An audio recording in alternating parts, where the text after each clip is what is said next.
আসসালামু আলাইকুম। এই মুহূর্তে তোমরা আমার সাউন্ড ঠিকমতো শুনতে পারছো কিনা, আমাকে ঠিকমতো দেখতে পারছো কিনা আগে আমাদেরকে একটু জানাও। আমি শেয়ার করে দিচ্ছি।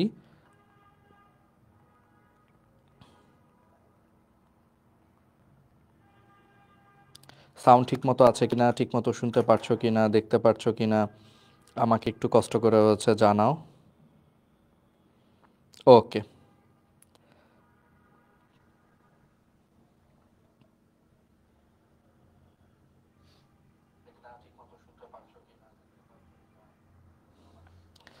আচ্ছা সাউন্ড ঠিক আছে, সব কিছু শুনতে পারছো, দেখতে পারছো?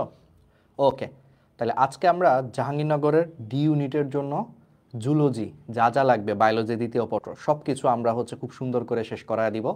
যা যা দরকার সুন্দর করে গুছিয়ে আমরা চমৎকারভাবে হচ্ছে পড়িয়ে দিব। এই ক্লাসটা করলে আমি বিশ্বাস করি তোমাদের হচ্ছে জাহাঙ্গীরনগর ইউনিভার্সিটির হচ্ছে ডি ইউনিটের জন্য জুলজি পার্টটায় আশা করি আর কোনো ধরনের প্রবলেম থাকবে না। কি পড়বা আর আমরা কিছু প্রশ্ন হচ্ছে তোমাদেরকে সলভ করা দিব, ঠিক আছে? ওকে, তো আসো। তাহলে হচ্ছে আমরা মোটামুটি অ্যানালাইসিস করছি। আসলে যেহেতু এটা একদম শেষ মুহূর্তের ক্লাস, শেষ মুহূর্তে আসলে কি কি পড়বা এইটা জানাটা আসলে বেশি ইম্পর্ট্যান্ট। আমরা আগে ওইটা জানবো, দেন আমরা মাঝখানে মাঝখানে অনেকগুলো এমসিকিউ যতটুকু পারা যায় এটা আমরা সলভ করা দিব, ঠিক আছে? ওকে, ক্লিয়ার সব? মুমু আছো আমাদের সাথে, উপস্থিত আছো? আচ্ছা, সব ক্লিয়ার। শুভ চৌধুরী এইচএসসি 25 ব্যাচ থেকে, ঠিক আছে, কোনো সমস্যা নাই। আমরা সবই দেখতে পাচ্ছি। আমি নিজে একটু শেয়ার করে ফেলি, শেয়ার করে আমরা হচ্ছে এখন শুরু করে দিচ্ছি। হ্যাঁ, ওকে, আমি একটু শেয়ার করে ফেলি। ওকে, ঠিক আছে। ওকে, তো সাউন্ড ঠিক আছে, সব কিছু ঠিক আছে কিনা আমাকে একটু আরেকবার কষ্ট করে হচ্ছে জানাও। আমরা শুরু করে দিচ্ছি।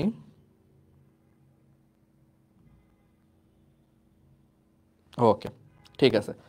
তো চলো, তো চলো তাহলে হচ্ছে আমরা শুরু করি। হ্যাঁ, ওকে, তো প্রথমে আসো যে আসলে এই টপিক থেকে তুমি কি কি পড়বা, এই জুলজি থেকে আগে কি কি পড়বা সেই জিনিসগুলো যদি তুমি জানো তাহলে তোমাদের জন্য কাজটা অনেক সহজ হয়ে যাবে। আর যারা আমাকে চিনো না, যেহেতু আমরা 4টা প্ল্যাটফর্ম আসলে একসাথে হয়েছি, RTDS, road to DMC plus DMC station, Bondi Pathshala, biology killers আর হচ্ছে নেটওয়ার্ক, এই 4টা প্ল্যাটফর্ম মিলে যেহেতু কাজ করতেছে একসাথে, তো আমি অবশ্যই হচ্ছে যে আগে একটু নিজের পরিচয় দিয়ে নিই। আমি ডাক্তার মোহাম্মদ নাইমুল ইসলাম রাহাত, ঢাকা মেডিকেল থেকে হচ্ছে এমবিবিএস কমপ্লিট করেছি। আমি ডিএমসি স্টেশন আর হচ্ছে road to DMC plus DMC station অর্থাৎ আরটিডিএস এর হচ্ছে প্রতিষ্ঠাতা হিসেবে আছি। তোমরা যারা মেডিকেল অ্যাডমিশনের জন্য প্রিপারেশন নাও তারা হয়তো আমাকে মোটামুটি কম বেশি সবাই চিনো। তো আজকে আমরা জাহাঙ্গীরনগর ইউনিভার্সিটির হচ্ছে ডি ইউনিটের জন্য আসলে শুরু করতে যাচ্ছি। তো চলো, আর শেয়ার করে ফেলো। বুঝছো, আমি সবসময় একটা কথা হচ্ছে বলি, শেয়ার করলে কেয়ার বাড়ে। তুমি যত শেয়ার করবা ধরে নিব যে তোমরা কেয়ার করতেছো। ওকে, তাহলে শুরু করি। হ্যাঁ, তোমাদের একদমই আসলে সময় নষ্ট করবো না। তো চলো, প্রথমে আসো আমরা এই এই টপিক থেকে কি কি পড়বো। প্রথম যে চ্যাপ্টারটা, আগে আমাদেরকে যেহেতু পরশুদিন পরীক্ষা, 9 তারিখে পরীক্ষা, 10 তারিখে পরীক্ষা, 9 তারিখ মেয়েদের পরীক্ষা, 10 তারিখ হচ্ছে ছেলেদের পরীক্ষা। তো পরশুদিন যেহেতু পরীক্ষা, তাহলে আমাদেরকে পরশুদিন আসলে মূলত সবচেয়ে বেশি গুরুত্ব দিয়ে আগে যেটা পড়তে হবে যে ভাইয়া কি পড়বো, কি পড়বো এটা আগে জানাটা বেশি ইম্পর্টেন্ট। তাহলে প্রথমে আসো, প্রাণীর বিভিন্নতা ও শ্রেণীবিন্যাস, এই চ্যাপ্টার থেকে আমরা কি কি পড়বো সেটা আগে আমি তোমাদের লিখে দিই। এটার আমি পিডিএফটাও তোমাদের দিয়ে দিব। প্রাণীর বিভিন্নতা ও শ্রেণীবিন্যাস, তাহলে প্রাণীর বিভিন্নতা ও শ্রেণীবিন্যাস এই টপিক, এখান থেকে আগে কি কি পড়বো আমরা আগে দেখে নিই, শেষ মুহূর্তে কি কি পড়বো। দেন আমরা হচ্ছে প্রশ্ন সলভও করাবো তোমাদেরকে, ঘুরে ফিরে সবগুলো প্রশ্ন, যত টাইপের প্রশ্ন আসে প্রশ্নগুলো সলভ করাবো। একবার আমার সাথে থাকলা থেকে তুমি নিজেই অ্যান্সার দিবা, তুমি নিজে আমার আগে আগে উত্তর দেওয়ার চেষ্টা করবা, ঠিক আছে? আচ্ছা, প্রথমেই আসো প্রাণীর বিভিন্নতা ও শ্রেণীবিন্যাস থেকে। ফার্স্টে তোমাকে যে জিনিসটা পড়তে হবে প্রতিসাম্যতার এক্সাম্পলগুলা, ঠিক আছে? গোলীয় প্রতিসাম্য, অরীয় প্রতিসাম্য, দ্বিঅরীয় প্রতিসাম্য, দ্বিপার্শ্বীয় প্রতিসাম্য আর হচ্ছে অপ্রতিসাম্য, এগুলার এক্সাম্পল মাস্ট পরীক্ষায় আসবেই আসবেই আসবেই। এই প্রতিসাম্যতার এক্সাম্পল করবা। তারপরে সংগঠন মাত্রার হচ্ছে তোমার এক্সাম্পলগুলা, সংগঠন মাত্রার হচ্ছে তোমার এক্সাম্পলগুলা অবশ্যই পড়তে হবে। কোষীয় মাত্রার প্রাণী কোনটা, কোষ টিস্যু মাত্রার প্রাণী কোনটা, টিস্যু অঙ্গ মাত্রার প্রাণী কোনটা, অঙ্গতন্ত্র মাত্রার প্রাণী কোনটা, মাস্ট আসবেই পরীক্ষায়, এগুলো পড়তে হবে। তারপরে চলে আসো হচ্ছে সিলম, অ্যাসিলোমেট, অ্যাসিলোমেটের এক্সাম্পল কি, সিউডোসিলোমেটের এক্সাম্পল কি, ইউসিলোমেটের এক্সাম্পল কি, আসবেই পরীক্ষায়, মিস নাই কোনো, ঠিক আছে? তাহলে এইগুলো পড়তে হবে। তারপরে এই যে বিভিন্ন পর্বের প্রাণীদের হচ্ছে লার্ভা দশায়, লার্ভা দশার নাম আসে কি কি, অ্যামফিব্লাস্টুলা বা প্যারেনকাইমুলা লার্ভা, এটা কোথায় দেখা যায়? পরিফেরা পর্বের প্রাণীতে দেখা যায়। ইউরোকর্ডাটা এবং অ্যামফিবিয়া, এই দুইটাতে হচ্ছে ট্যাক্টপোল লার্ভা দেখা যায়, ঠিক আছে? তারপরে হচ্ছে তোমার এই টাইপের জিনিসগুলা, ল্যাম্প্রে বা পেট্রোমাইজনটিটাতে হচ্ছে অ্যামোসিট লার্ভা দশা হচ্ছে দেখা যায়। তারপরে হচ্ছে প্লাটিহেলমিনথেসে হচ্ছে সিস্টি সার্কাস, স্পোরোসিস্ট টাইপের হচ্ছে লার্ভা দশা হচ্ছে দেখা যায়। এইগুলা আসবেই পরীক্ষা, অর্থাৎ কোন পর্বে কি কি লার্ভা দশা দেখা যায়, এই ছকগুলা খুবই ইম্পর্টেন্ট। দেন আমি তোমাদেরকে গুরুত্বপূর্ণ ছকও পড়াবো। তারপরে আসো পরিফেরা থেকে একাইনোডার্মাটা পর্যন্ত কি কি পড়বা, ব্যতিক্রম ধর্মী বৈশিষ্ট্য। ভাই শেষ মুহূর্তে তোমার সব পড়ার দরকার নাই, তোমাকে ব্যতিক্রম ধর্মীয় হচ্ছে বৈশিষ্ট্যগুলা পড়লেই তোমার হয়ে যাবে। ব্যতিক্রম ধর্মী বৈশিষ্ট্যগুলা অর্থাৎ ব্যতিক্রম ধর্মী তোমার কি কি আসবে বা কি কি লাগে, এই টপিকগুলো যদি তুমি পড়ো তাইলেই তোমাদের হয়ে যাবে, ঠিক আছে? ওকে। তারপরে কিছু বৈজ্ঞানিক নাম, জোকের বৈজ্ঞানিক নাম কি, কেঁচোর বৈজ্ঞানিক নাম কি, শামুকের বৈজ্ঞানিক নাম কি, স্পঞ্জের বৈজ্ঞানিক নাম কি, এই টাইপের টপিকগুলো আগে আমরা দেখি কি কি লাগবে, দেন আমরা প্রশ্ন সলভ করব, গুরুত্বপূর্ণ ছক পড়াবো, ঠিক আছে? আচ্ছা, এরপরে চলে আসো কর্ডাটা। কর্ডাটা পর্ব থেকে তোমাকে মূলত যেটা পড়তে হবে, লেজের ধরন। 3 ধরনের লেজ পড়ছো না, homocercal, heterocercal, diphycercal. এর মধ্যে হোমো সার্কাল কোথায় পাওয়া যায়, পারা উচিত তো, অ্যাক্টিনোপটেরিজিতে। ডাইফি সার্কাল কোথায় পাওয়া যায়, সার্কোপটেরিজিতে। আর হেটারো সার্কাল কোথায় পাওয়া যায়, কন্ড্রিকথিসে। জানো তো এগুলা নাকি? এইগুলাই আসবে পরীক্ষায়, যে হাঙরে কোন ধরনের লেজ পাওয়া যায়, হাঙরের পুচ্ছ লেজটা কোন ধরনের, ঠিক আছে? এই জিনিসগুলো আসবে, আর সাথে কিছু গুরুত্বপূর্ণ বৈশিষ্ট্য ঠিক আছে, গুরুত্বপূর্ণ বৈশিষ্ট্যগুলো আসবে। আচ্ছা, তাহলে এটা গেল হচ্ছে তোমাদের প্রাণীর বিভিন্নতা ও শ্রেণীবিন্যাস। এবার চলে আসো হচ্ছে প্রাণীর পরিচিতি। প্রাণীর পরিচিতি থেকে কি কি পড়তে হবে আগে আমরা জানবো, যে ভাই কি কি পড়তে হবে শেষ মুহূর্তে, যেহেতু আর মাত্র 1 দিন বা 2 দিন আছে। তো এইটা আগে জানাটা ইম্পর্টেন্ট, দেন আমরা কিছু প্রশ্ন সলভ করব গুরুত্বপূর্ণ। আমাদের সাথে বসে বসে তুমি রিভিশন দিলে, এটা একটা রিভিশন ক্লাস হিসেবে কাউন্ট হবে, ঠিক আছে? তুমি চেষ্টা করবা আমার আগে আগে উত্তরগুলো দিয়ে ফেলার জন্য, ঠিক আছে? ওকে, তো চলো তাহলে প্রাণীর পরিচিতি থেকে তোমাকে কি কি পড়তে হবে। প্রথমেই আসো হচ্ছে সাউন্ড ঠিক আছে না? এই একটু আমার আবার একটু জানা দাও তো, সাউন্ড বা সব কিছু ঠিক আছে কিনা, এগুলো একটু জানা দিলে হচ্ছে খুবই বেটার, যে সাউন্ড ঠিক আছে কিনা সব কিছু। ওকে, আর কমেন্টের কোনো প্রশ্ন থাকলে আমাকে প্রশ্ন করে, আমি পাশে মোবাইলটা ওপেন রাখছি, আমি তোমাদের কমেন্টগুলো হচ্ছে দেখবো, হ্যাঁ? ওকে, এবার চলে আসো প্রাণীর পরিচিতি থেকে জাহাঙ্গীরনগর ইউনিভার্সিটির ডি ইউনিটে কি কি প্রশ্ন আসতে পারে। দেখো, প্রথমে চলে আসো হচ্ছে হাইড্রা। হাইড্রা থেকে দেখো আমি মুখে মুখে বলি, শুনো, এগুলো তোমরা পড়ছো অলরেডি। তোমাদের মধ্যে যারা আছো তাদের মধ্যে প্রায় ম্যাক্সিমামই কিন্তু আসলে মেডিকেল অ্যাডমিশনের জন্য প্রিপারেশন নিছো। তাহলে মেডিকেল অ্যাডমিশনের জন্য প্রিপারেশন নেওয়ার সময় তুমি যেমনে জুলজিটা পড়ছো ওইগুলাই আসলে পরীক্ষায় তোমার জাহাঙ্গীরনগরও সেম, কোনো পার্থক্য নাই, হুবহু সেম। দেখো, তুমি হাইড্রার মধ্যে নিডোসাইট, আদর্শ নিডোসাইটের গঠন, এই টপিকগুলো পড়ছো না? হিপনোটক্সিন কি দিয়ে তৈরি পড়ছো না? আমিষ প্লাস ফেনল দিয়ে তৈরি, জানো না এটা? হিপনোটক্সিন কোন ধরনের নিডোসাইটে পাওয়া যায় পড়ছো না? এগুলাই ঘুরে ফিরে আসবে। নিডারিয়া পর্বের প্রাণীতে হচ্ছে বিজ্ঞানী ভার্নার কত ধরনের নেমাটোসিস্ট পাইছে, এই জিনিসগুলো হচ্ছে তোমার আসবে। এর মধ্যে হাইড্রাতে কয় ধরনের নেমাটোসিস্ট পাওয়া যায়, ব্যাস এই জিনিসগুলোই তো তোমার পরীক্ষায় আসবে, ঠিক আছে? ওকে, নিডারিয়া পর্বের প্রাণীতে এই পর্যন্ত হচ্ছে বিজ্ঞানী ভার্নার হচ্ছে তোমার 23 ধরনের নেমাটোসিস্ট পাইছে। এর মধ্যে হাইড্রাতে কয় ধরনের পাওয়া যায়, 4 ধরনের পাওয়া যায়। 4 ধরনের নাম কি, কোনটা সবচেয়ে ছোট, কোনটা সবচেয়ে বড়, পারবা না এগুলা? হিপনোটক্সিন কোনটাতে থাকে, পারবা তো? হিপনোটক্সিন কি দিয়ে তৈরি, কমেন্টে জানাও। আমিষ প্লাস ফেনল বা প্রোটিন প্লাস ফেনল দিয়ে তৈরি, তাই না? এগুলো তো তোমরা পারো, এইগুলা সহজ, এগুলো একটু দেখবা। তারপরে হচ্ছে হাইড্রার যে চলনের মধ্যে হচ্ছে মেইনলি পড়তে হবে লুপিং আর সামারসল্টিংটা একটু জানতে হবে। লুপিং আর সামারসল্টিং এর দেখবা পার্থক্যের একটা ছক আছে, পার্থক্য, ওই পার্থক্যের ছকটা পড়বা। ওই পার্থক্যের ছকটা পড়লে এদের সমস্ত বৈশিষ্ট্য থেকে শুরু করে সবকিছু তোমার মোটামুটি পড়া হয়ে যাবে, যে লুপিং হচ্ছে শুঁয়াপোকার মতো আস্তে আস্তে আস্তে আস্তে চলে, আর সমারসল্টিং হচ্ছে ডিগবাজি খেয়ে খেয়ে দ্রুত চলে। তাহলে লুপিং হচ্ছে একটা মন্থর প্রক্রিয়া, ধীরগতি প্রক্রিয়া, সমারসল্টিং হচ্ছে তোমার দ্রুতগতির একটা প্রক্রিয়া। পড়ছো না? এই জিনিসগুলোই তোমার আসবে। তারপরে লুপিংয়ে হচ্ছে কি হয়, সম্পূর্ণ দেহের একবার লুপিং সম্পন্ন হইলে সম্পূর্ণ দেহের যে দৈর্ঘ্য তার অর্ধেক দূরত্ব অতিক্রম করে, আর সমারসল্টিংয়ে হচ্ছে দেহের দৈর্ঘ্যের ডাবল দূরত্ব অতিক্রম করে, তাই না? তারপরে লুপিংয়ের সময় কয়টা লুপ তৈরি হয়? একটাই লুপ তৈরি হয়। আর সমারসল্টিংয়ের সময় দুইটা লুপ তৈরি হয়। জানো তো এই বৈশিষ্ট্যগুলো, এই ছকটা আছে, ছকটা দেখবি, এখান থেকে এমসিকিউ আসবে। ওকে, এবার চলে আসা হচ্ছে এপিডার্মিস ও গ্যাস্ট্রোডার্মিসের হচ্ছে তোমার কোষসমূহ। তাহলে এপিডার্মিস ও গ্যাস্ট্রোডার্মিসের হচ্ছে তোমার কোষসমূহ হচ্ছে পড়তে হবে। এপিডার্মিসে 7 ধরনের কোষ আছে, গ্যাস্ট্রোডার্মিসে 5 ধরনের কোষ আছে। কি কি কোষ আছে পারো তো নাকি? নিডোসাইট কোষ। এপিডার্মিসে কি কি আছে? এটা মনে রাখতে পারো হচ্ছে নিজ পয়সায় সংগ্রহ। ঠিক আছে, কি কি জিনিসটা কি? নিজ পয়সায় সংগ্রহ। নিতে হচ্ছে নিডোসাইট কোষ, জতে জনন কোষ, পতে হচ্ছে তোমার কি পেশি আবরণী কোষ, ঠিক আছে, সাথে কি স্নায়ু কোষ, ঠিক আছে, ইতে ইন্টারস্টিশিয়াল কোষ, সংগ্রহ গ্রন্থি কোষ, আর একটা হচ্ছে তোমার সংবেদী কোষ। পারো তো এটা নাকি? আচ্ছা, তারপর আমি লিখে দিই, এটা একটা ছন্দ আছে, নিজ পয়সায় সংগ্রহ, নিজ পয়সায় সংগ্রহ।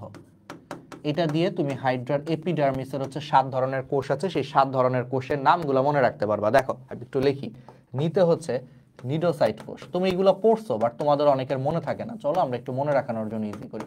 নিতে নিডোসাইট কোষ। জতে কি পড়ছো না? জতে হচ্ছে জনন কোষ। পতে কি বলো তো?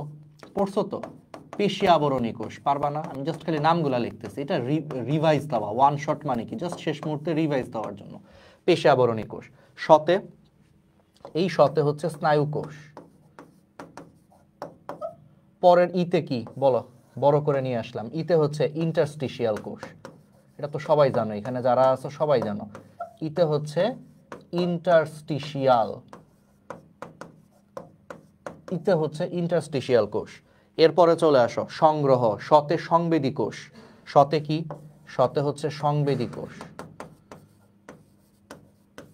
সংবেদী কোষ। গ্রতে হচ্ছে গ্রন্থি কোষ। গ্রতে কি? গ্রন্থি কোষ। তাহলে বুঝছো, নিউরোসাইট কোষ, জনন কোষ, পেশি আবরণী কোষ, স্নায়ু কোষ, তারপরে হচ্ছে ইন্টারস্টিশিয়াল কোষ, তারপরে হচ্ছে সংবেদী কোষ, গ্রন্থি কোষ, এই 7 ধরনের কোষ আছে নিজ পয়সায় সংগ্রহ। আর গ্যাস্ট্রোডার্মিসে জাস্ট এই নিজ এই পার্টটা বাদ দিবা, গ্যাস্ট্রোডার্মিসে শুধু এই পার্টটা বাদ চলে যাবে। অর্থাৎ গ্যাস্ট্রোডার্মিসে নিউরোসাইট কোষ নাই, জনন কোষ নাই, বাকি 5টাই আছে। পুষ্টি কোষ, তারপরে স্নায়ু কোষ, গ্রন্থি কোষ, সংবেদী কোষ, বাকি 5টা আছে। জাস্ট খালি নিজ পার্টটা বাদ যাবে, অর্থাৎ নিউরোসাইট আর জনন কোষ, এই 2 ধরনের কোষ গ্যাস্ট্রোডার্মিসে নাই। দ্যাটস ইট, পারবা। এবার চলে আসা হচ্ছে মিথজীবিতা। মিথজীবিতা কাদের মধ্যে দেখা যায়? জাস্ট প্রাণীদের বৈজ্ঞানিক নাম, ক্লোরোহাইড্রা ভিরিডিসিমা, সবুজ শৈবাল, মানে সবুজ হাইড্রা, আর হচ্ছে তোমার জুও ক্লোরেলা নামক একটা এককোষী শৈবালে হচ্ছে মিথজীবিতা দেখা যায়। দ্যাটস ইট, এটাই আসবে। নিচের কোন 2টা প্রাণীর মধ্যে মিথজীবিতা দেখা যায়? বৈজ্ঞানিক নাম তাহলে ক্লোরোহাইড্রা ভিরিডিসিমা আর হচ্ছে জুও ক্লোরেলা। পারবা না? ওকে, শেষ। এবার আসো ঘাসফড়িং। ঘাসফড়িং থেকে প্রথমেই তোমাকে পড়তে হবে হচ্ছে দৈহিক গঠন, যে ঘাসফড়িংয়ে কয় ধরনের মুখপাঙ্গ আছে, ঠিক আছে, মুখপাঙ্গগুলোর মধ্যে হচ্ছে কোনটা হাত পা পরিষ্কার করতে সাহায্য করে, কোনটা খাবারের স্বাদ গ্রহণ করতে সাহায্য করে, কোনটা খাবার চিবাইতে সাহায্য করে, হাবিজাবি জিনিসগুলো একটু পড়তে হবে। ঘাসফড়িংয়ের পৌষ্টিকতন্ত্রের যে পার্টগুলো আছে, প্রোক্টোডিয়াম কত থেকে কত পর্যন্ত, ঠিক আছে, এই টাইপের কনসেপ্টগুলো তোমরা দেখবা। এবার আসো হচ্ছে রক্ত সংবহন তন্ত্র।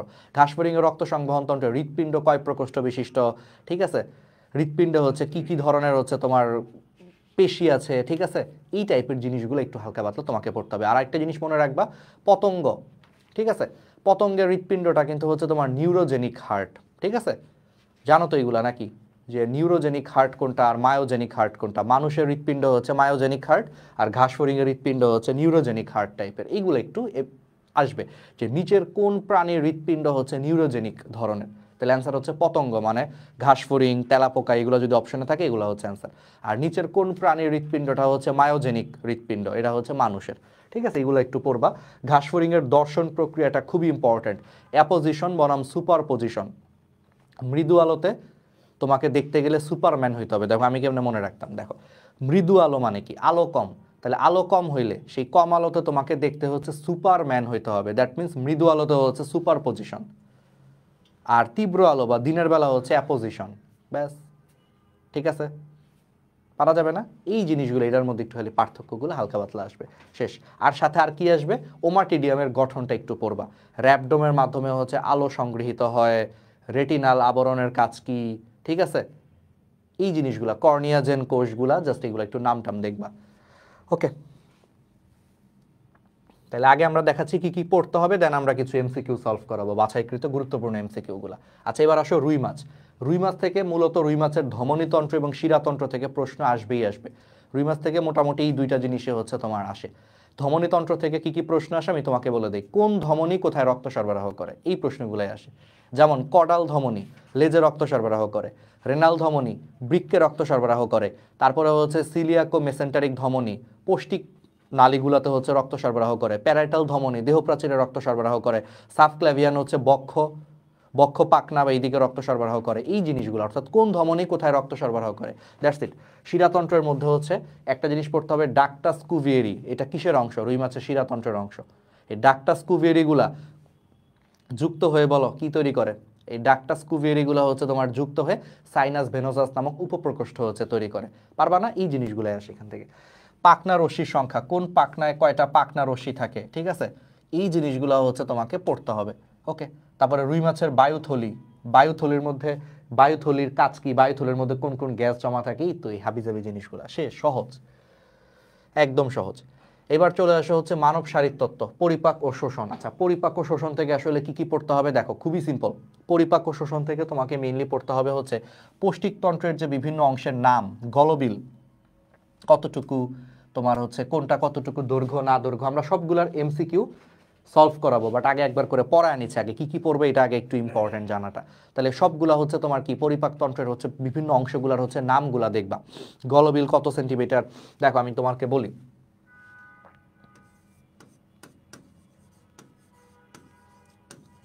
গলবিল হচ্ছে, এটা একটু মনে রাখার টেকনিক আছে, দেখো গলবিল হচ্ছে 12.5 সেন্টিমিটার, ঠিক আছে। এই 12.5কে দ্বিগুণ করো, বলো 12.5 দ্বিগুণ করলে কত হয়, 2 দিয়ে গুণ করো, তাহলে কত হয় 25। এই 25 সেন্টিমিটার হচ্ছে তার পরেরটা, তাহলে 25 সেন্টিমিটার হচ্ছে তোমার অন্য নালীর দৈর্ঘ্য। তাহলে দেখছো আমি এমনি মনে রাখতাম যে প্রথমটা হচ্ছে গলবিল, গলবিল মনে রাখতাম 12.5 সেন্টিমিটার দৈর্ঘ্য, তাহলে সেই 12.5কে দ্বিগুণ করো 25, তার মানে অন্য নালী হচ্ছে আসলে 23 থেকে 25 সেন্টিমিটার। এর সাথে 5 যোগ করো 30, তাহলে পাকস্থলী হচ্ছে তোমার মোটামুটি দৈর্ঘ্য হচ্ছে 30 সেন্টিমিটার। আর 30-এর অর্ধেক কত বলো, 30-এর অর্ধেক হচ্ছে 15, পাকস্থলীর প্রস্থ হচ্ছে 15 সেন্টিমিটার। দেখছো, মনে রাখা কিন্তু অনেক ইজি, আমি তোমাকে এটা একদম মুখস্থ করায় দেবো ক্লাসে, দেখো একদম ইজি। দেখো তাহলে গলবিল হচ্ছে 12.5 সেন্টিমিটার, সেই 12.5কে দ্বিগুণ করো 25, তাহলে অন্য নালী হচ্ছে 23 থেকে 25 সেন্টিমিটার, 5 যোগ করো তাহলে 30 সেন্টিমিটার, এটা হচ্ছে পাকস্থলীর দৈর্ঘ্য। এই পুরাটা 30 সেন্টিমিটার হচ্ছে পাকস্থলীর দৈর্ঘ্য। আর 30কে অর্ধেক করো কত হয় 15, এই 15 হচ্ছে পাকস্থলীর প্রস্থ, বা তুমি আরেকভাবেও মনে রাখতে পারো, পথে 15 পথে প্রস্থ, শেষ। তাহলে অনেকগুলা হয়ে গেল। এবার আসো ক্ষুদ্রান্ত্র বৃহদান্ত্র, এখানে একটু মনে রাখবা জিনিসটা উল্টা। বৃহদান্ত্র নাম শুনে মনে হবে যে ভাই না জানি কত বড়, আসলে বৃহদান্ত্রর দৈর্ঘ্য হচ্ছে কম, মাত্র 1.5 মিটার, এটা হচ্ছে বৃহদান্ত্র, ঠিক আছে। আর ক্ষুদ্রান্ত্র নাম শুনে মনে হইতে পারে ভাই ক্ষুদ্রান্ত্র তো ভাই মনে হয় অনেক ছোট, নামটাই তো ক্ষুদ্র, না, ক্ষুদ্রান্ত্র নামটা ক্ষুদ্র হইলেও সে কিন্তু সাইজে বড়, লম্বায় সে বেশি।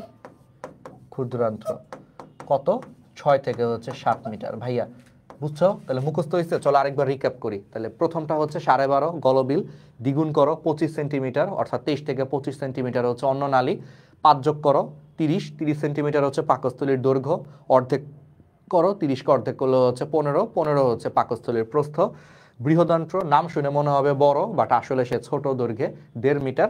ক্ষুদ্রান্ত্র নাম শুনে মনে হবে ছোট, বাট আসলে সে বড়, 6 থেকে 7 মিটার। তাহলে নামগুলো এরকম কেন করছে, বৃহদান্ত্র ওর নলটা অনেক মোটা, যদি এগুলোকে ক্ষুদ্রান্ত্র বৃহদান্ত্র কিন্তু দেখতে অনেকটা পাইপের মতো বা নলের মতো, তাহলে একটা পাইপ বা নল, এই নলের এই ব্যাসটার উপর ভিত্তি করে আসলে নাম দিছে। বৃহদান্ত্র সেই নলের হচ্ছে তোমার ব্যাসটা অনেক বড়, আর ক্ষুদ্রান্ত্রের ব্যাসটা অনেক ছোট, এই জন্য এটার নাম ক্ষুদ্রান্ত্র বৃহদান্ত্র। বুঝছো? এগুলো কিন্তু দৈর্ঘ্যের উপরে আসে না, এটা আসছে হচ্ছে এরা দেখতে নল বা পাইপের মতো, তাহলে সেই নল বা পাইপের মধ্যে এই যে ব্যাসটা, এই ব্যাসটা কার বড়? বৃহদান্ত্রের ক্ষেত্রে এই ব্যাসটা অনেক বড়, মাঝখানে ফাঁকা জায়গা অনেক বেশি, আর ক্ষুদ্রান্ত্রের ক্ষেত্রে মাঝখানে ফাঁকা জায়গাটা অনেক কম, এই জন্য এটাকে ক্ষুদ্রান্ত্র নাম দিয়েছে। ঠিক আছে, এগুলো দৈর্ঘ্যের উপরে আসে নাই। আর দৈর্ঘ্য ওয়াইজ চিন্তা করলে ক্ষুদ্রান্ত্র সবচেয়ে লম্বা 6 থেকে 7 মিটার, বৃহদান্ত্র ছোট 1.5 মিটার। ঠিক আছে, তাহলে মনে থাকবে এগুলা পরীক্ষায় আসে। তারপর পরিপাকের বিভিন্ন এনজাইম, মেইন এনজাইমগুলা ভাই, অ্যামাইলেজের কাজ কি, লাইপেজের কাজ কি, পেপসিনের কাজ কি, ট্রিপসিনের কাজ কি, মেইন জিনিসগুলা, কঠিন কোনো এনজাইম না, মেইন এনজাইমগুলাই আসে। আর কোনটা কোথায় পাওয়া যায়, পেপসিন কই পাওয়া যায়, পাকস্থলিতে, জানো তো, ব্যাস। টায়ালিন আর মল্টেজ কোথায় পাওয়া যায়, লালা রসে পাওয়া যায়, এইগুলা জানলেই তোমার হবে, এই জিনিসগুলাই আসে।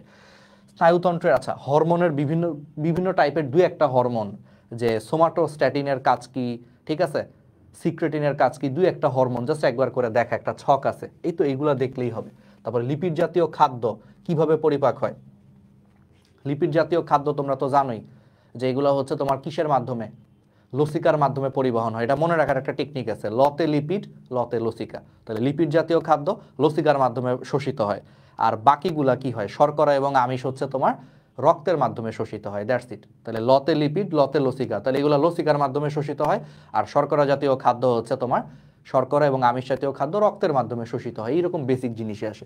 ওকে, এবার চলে আসো, আমরা প্রশ্ন সলভ করাবো। আগে আমি একটু দেখাইনি কি কি পড়বা জুলজি। মানব শারীরতত্ত্ব, চলো, রক্ত সংবহন। তাহলে রক্ত সংবহন থেকে তোমাদের মূলত যেটা পড়া লাগবে, প্রথমেই তুমি দেখো রক্তকণিকার কাজ। ভাই, অনুচক্রিকা কি কি কাজ করে, শ্বেত রক্তকণিকা কি কি কাজ করে, লোহিত রক্তকণিকা কি কি কাজ করে, পারবা না? এই জিনিসগুলো, এই সমস্ত সহজ জিনিসগুলো তোমার পড়তে হবে, পারবা তুমি এগুলা। এবার চলে আসো হচ্ছে বৈশিষ্ট্য। লোহিত রক্তকণিকা দেখতে কিরকম, দ্বিঅবতল, দেখছো না, দ্বিঅবতল চাকতির মতো দেখতে, প্রাণ মিল্ক ক্যান্ডির মতো। ছোটবেলায় একটা অ্যাড দিত, একটা কি, যে প্রাণ মিল্ক ক্যান্ডি ইয়া ইয়া, ও একটা অ্যাড দেখছো না, ওই প্রাণ মিল্ক ক্যান্ডির মতো দেখতে লোহিত রক্তকণিকা। জাস্ট পার্থক্যটা হচ্ছে ওইটা সাদা, এটা লাল আর কি। ঠিক আছে, ওকে, তাহলে এগুলা পারবা। ওই দ্বিঅবতল নিউক্লিয়াসবিহীন চাকতির মতো দেখতে, এই জিনিসগুলো আসলে আসবে। লোহিত রক্তকণিকার আয়ুষ্কাল কত বলো, 120 দিন বা 4 মাস। ঠিক আছে, এইগুলাই হচ্ছে তোমার পরীক্ষায় আসবে।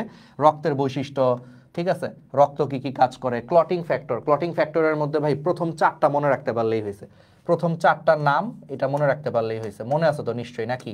প্রথম 4টার নাম এভাবে মনে রাখবা, ফুল পরে টুপ করে।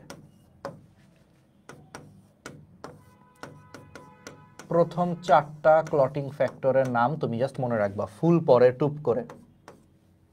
ফুলতে হচ্ছে ফাইব্রিনোজেন, পরেতে হচ্ছে প্রোথ্রম্বিন, টুপতে হচ্ছে থ্রম্বোপ্লাস্টিন, করেতে হচ্ছে ক্যালসিয়াম আয়ন। এখানে খালি একটা জিনিস আমি একটু মনে করে দেই, এটা কিন্তু ক্যালসিয়াম না রে ভাই, এটা ক্যালসিয়াম আয়ন।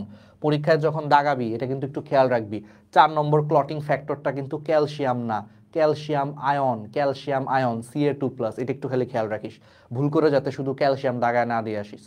ঠিক আছে, তাহলে 4 নম্বর ক্লটিং ফ্যাক্টরটা কিন্তু ক্যালসিয়াম না, অ্যান্সার কি, ক্যালসিয়াম আয়ন, ক্যালসিয়াম আয়ন, এটা যাতে ভুল না হয়। ঠিক আছে, আর বাকিগুলো তো পারবাই। ফাইব্রিনোজেন আমি লিখে দিচ্ছি, ব্যাস 4টা ক্লটিং ফ্যাক্টর সিরিয়ালি হয়ে গেল। প্রোথ্রম্বিন পারা যাবে না, টুপ করে টিতে হচ্ছে থ্রম্বোপ্লাস্টিন,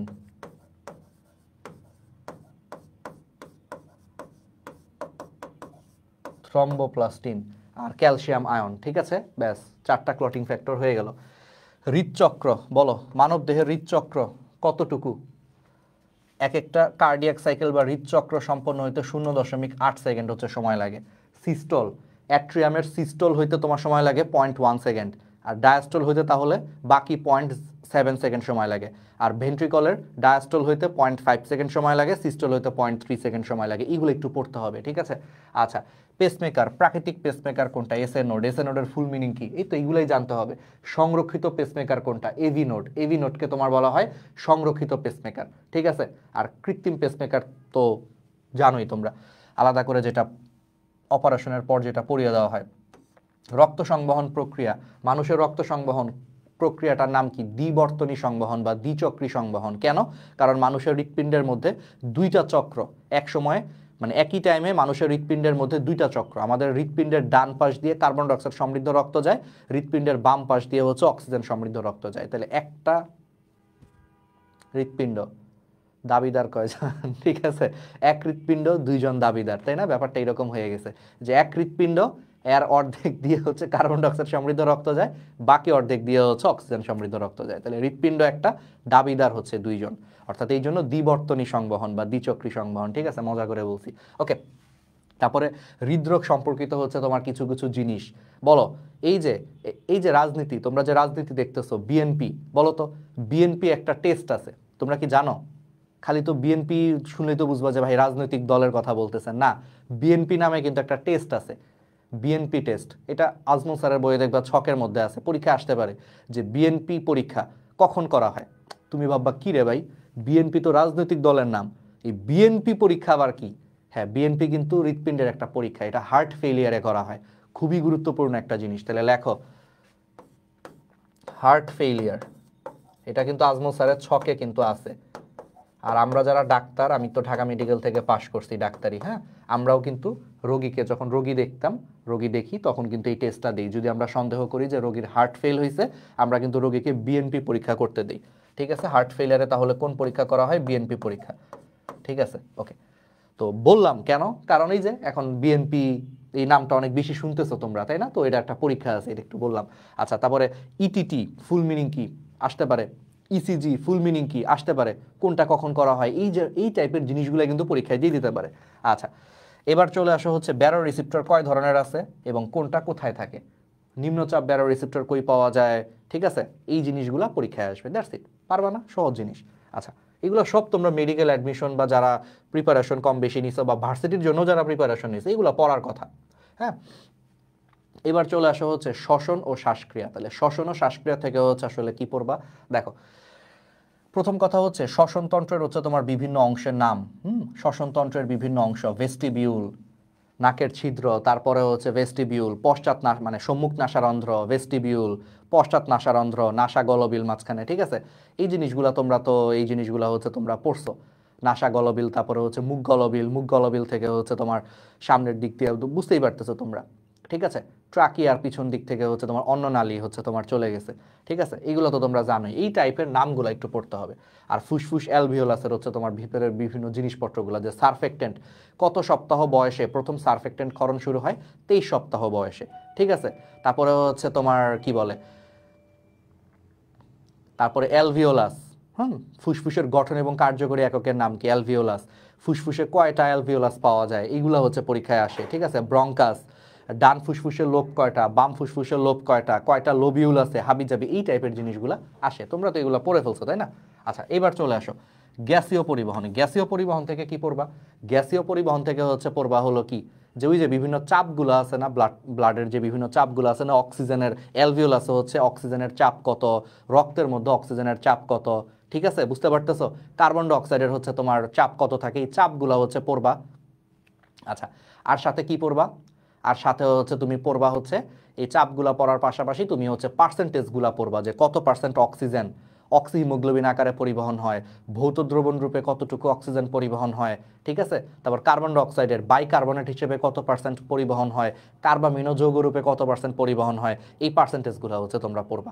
সাথে হচ্ছে ক্লোরাইড শিফটিং মতবাদ, এইটার আরেকটা নাম কি? হ্যামবার্গার মতবাদ। এগুলো তো তোমরা জানোই, তাই না? এই জিনিসগুলো একটু দেখবা, দ্যাটস ইট, সহজ। তারপরে সাইনোসাইটিস, অ্যাকিউট সাইনোসাইটিস কত? 4 থেকে 8 সপ্তাহ। ঠিক আছে, অ্যাকিউট সাইনোসাইটিস হচ্ছে 4 থেকে হচ্ছে 8 সপ্তাহ। অ্যাকিউট শব্দের মানে হচ্ছে স্বল্পস্থায়ী।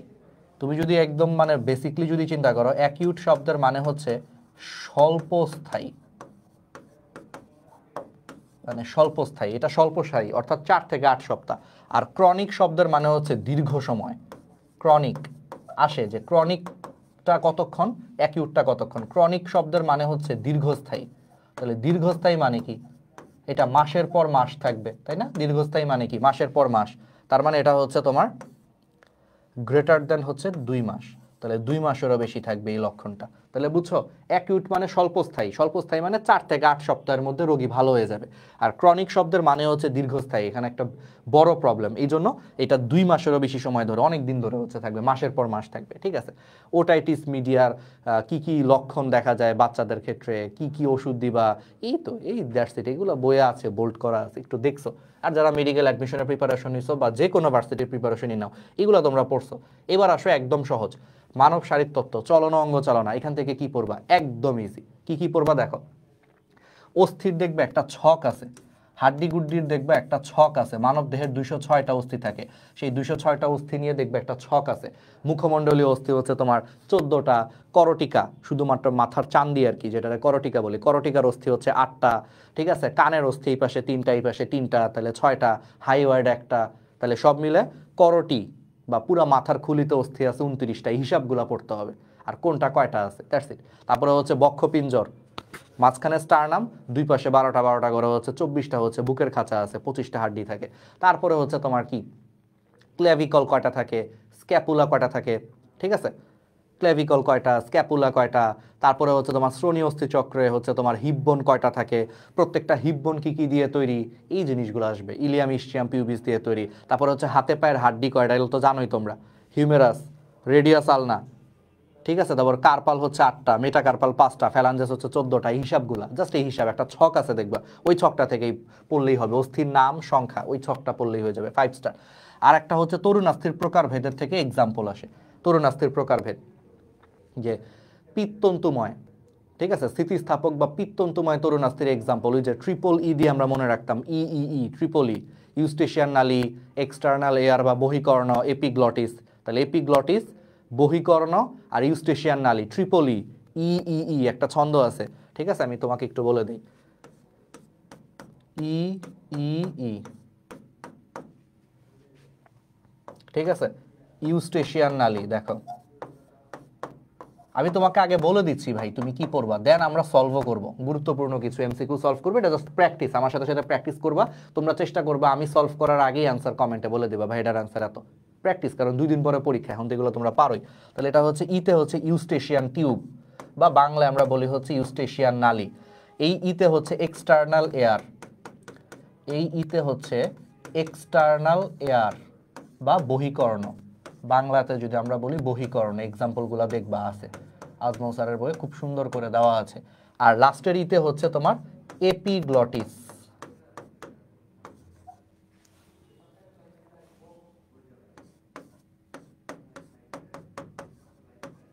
এপিগ্লটিস। ঠিক আছে, এই তো এই 3টা জিনিস হচ্ছে তুমি দেখবা, তাইলেই তোমার মোটামুটি হচ্ছে হবে।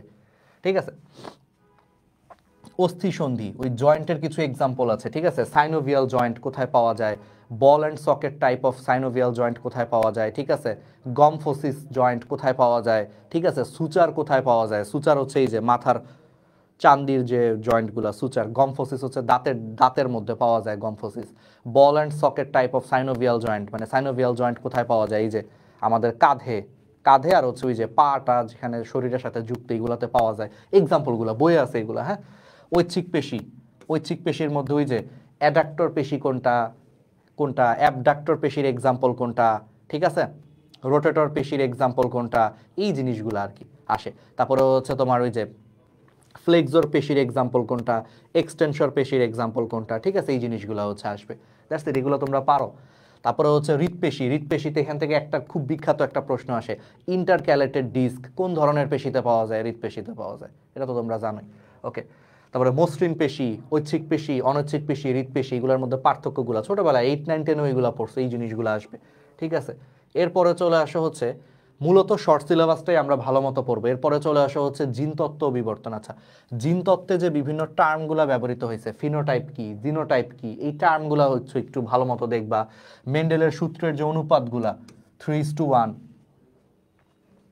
ঠিক আছে, 3:1 অনুপাতটা হচ্ছে দেখবা, বা 9:3:3:1, এই অনুপাতটা দেখবা। ব্যতিক্রমগুলোর অনুপাত কত, লিথালজিনের অনুপাত কত, অসম্পূর্ণ প্রকটতার অনুপাত কত, সমপ্রকটতার হচ্ছে অনুপাত কত, এই জিনিসগুলো তোমাকে দেখতে হবে। ঠিক আছে, আচ্ছা, তারপরে হচ্ছে তোমার চলে আসো হচ্ছে সহপ্রকটতার অনুপাত কত, প্রকট এপিস্টেসিসের অনুপাত কত, দ্বৈত প্রচ্ছন্ন এপিস্টেসিসের অনুপাত কত, ঠিক আছে। তারপরে হচ্ছে তোমার আরও কিছু আছে না, যে তোমার কি বলে পলিজেনিক ইনহেরিটেন্সের ক্ষেত্রে অনুপাত কত, অনুপাতগুলো আসবে, এটা তো তোমরা জানোই।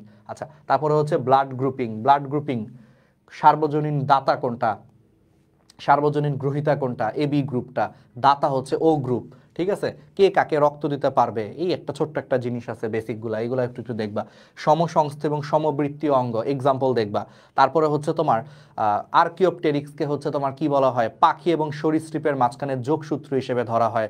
প্লাটিপাস, জীবন্ত জীবাশ্ম কোনগুলা, প্লাটিপাস হচ্ছে কিসের সংযোগকারী প্রাণী, এই এক্সাম্পলগুলো একটু পড়তে হবে, ঠিক আছে। তারপরে ল্যামার্কের মতবাদের পয়েন্টগুলা, ডারউইনের মতবাদের জাস্ট পয়েন্টগুলা থেকে এমসিকিউ আসতে পারে। আর হচ্ছে একটা কুখ্যাত, বিখ্যাত বলবো না আসলে, বলা উচিত একটা কুখ্যাত একটা ছক আছে বিভিন্ন প্রাণী, কুখ্যাত একটা ছক আছে, তোমরা এটা জানো, এটার বিখ্যাত বলাটা আসলে ঠিক না, কুখ্যাত একটা ছক আছে যে কত কোটি বছর আগে মানুষের উদ্ভব হয়েছিল, সরীসৃপ কোন যুগটাকে সরীসৃপের যুগ বলা হয়, ঠিক আছে। এইসব হাবিজাবি জিনিসগুলা তোমার একটা কুখ্যাত ছক আছে, এই ছক থেকে সব পড়া লাগবে না। মানুষ কত বছর আগে আসছে, সরীসৃপ কত বছর আগে আসছে, মাছ কত বছর আগে আসছে, এই তিনটা জিনিস। আর ডাইনোসর কত বছর আগে ছিল, সরীসৃপের যুগ কোনটা, এই 4-5টা জিনিস পড়ো, দ্যাটস ইট, আর কিছু লাগবে না, ঠিক আছে। এগুলো পড়লেই তোমাদের কিন্তু খুব সুন্দর করে হয়ে যাবে। ওকে, আচ্ছা, তাইলে এগুলো গেল হচ্ছে মোটামুটি আমাদের শর্ট সিলেবাস। এখন আসা হচ্ছে শর্টের বাইরের। আচ্ছা, তোমরা জাহাঙ্গীরনগর ডি ইউনিটের জন্য শর্ট সিলেবাসটাই হচ্ছে পড়বা, তবে শর্টের বাইরে থেকে 2-3টা প্রশ্ন চলে আসতে পারে, এটাই ভার্সিটিগুলোর নিয়ম আসলে, বুঝছো। তো শর্টের বাইরে থেকে 2-3টা প্রশ্ন আসলে ঘাবড়ানোর কিছু নাই, তুমি শর্ট সিলেবাস যদি খুব ভালো মতো পড়ো তোমার হয়ে যাবে। আর তারপরও যেহেতু শর্টের বাইরে থেকে 1-2টা প্রশ্ন আসতে পারে, আমি আবারও বলতেছি, তুমি এই এই এই পার্টটা তোমার দেখারই দরকার নেই, তুমি শর্ট সিলেবাসটাই ফোকাস করো। স্টিল থাকতে পারে 2-4 জন হলেও থাকতে পারে যে ভাই আমি শর্টের বাইরেও আমি চ্যাপ্টারগুলো একটু দেখতে চাই, 1-2 পেজ পড়তে চাই, তাহলে সেই ক্ষেত্রে কি পড়বো, তাহলে শর্টটাই তুমি পড়বা। আর তুমি যদি শর্ট পড়ার পর তোমার যদি মন চায় যে ভাই শর্টের বাইরের চ্যাপ্টারগুলো 1-2 পেজ আমি পড়বো, একদম কম আসবে, সেগুলো যদি পড়তে চাও ওই বর্জ্য নিষ্কাশন থেকে হচ্ছে নেফ্রনের অংশগুলোর নাম পড়বা, বৃক্কের গঠনটা একটু দেখতে পারো, মূত্রের বিভিন্ন উপাদান একটা ছক আছে দেখবা, মূত্রের বিভিন্ন উপাদান, ইউরিয়া কত পার্সেন্ট থাকে, পানি কত পার্সেন্ট থাকে, এই জিনিসগুলা খালি একটু দেখবা, দ্যাটস ইট, এটা 1 পেজের পড়া শেষ।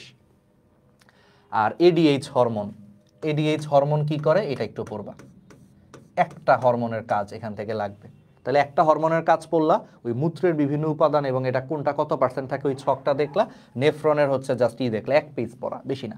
আচ্ছা, এবার চলে আসা হচ্ছে যদি তুমি শর্টের বাইরে পড়তেই চাও, সমন্বয় নিয়ন্ত্রণ থেকে যদি পড়তেই চাও কি করবা, ওই যে দেখো একটা ছক আছে তোমার, তুমি জানো এখানেও একটা ছক আছে, যারা দেখছো মেডিকেলের জন্য তো তোমরা মোটামুটি ফুল সিলেবাস তো পড়ছোই, মেডিকেলের জন্য একবার ভয় পাওয়ার কিছু নেই।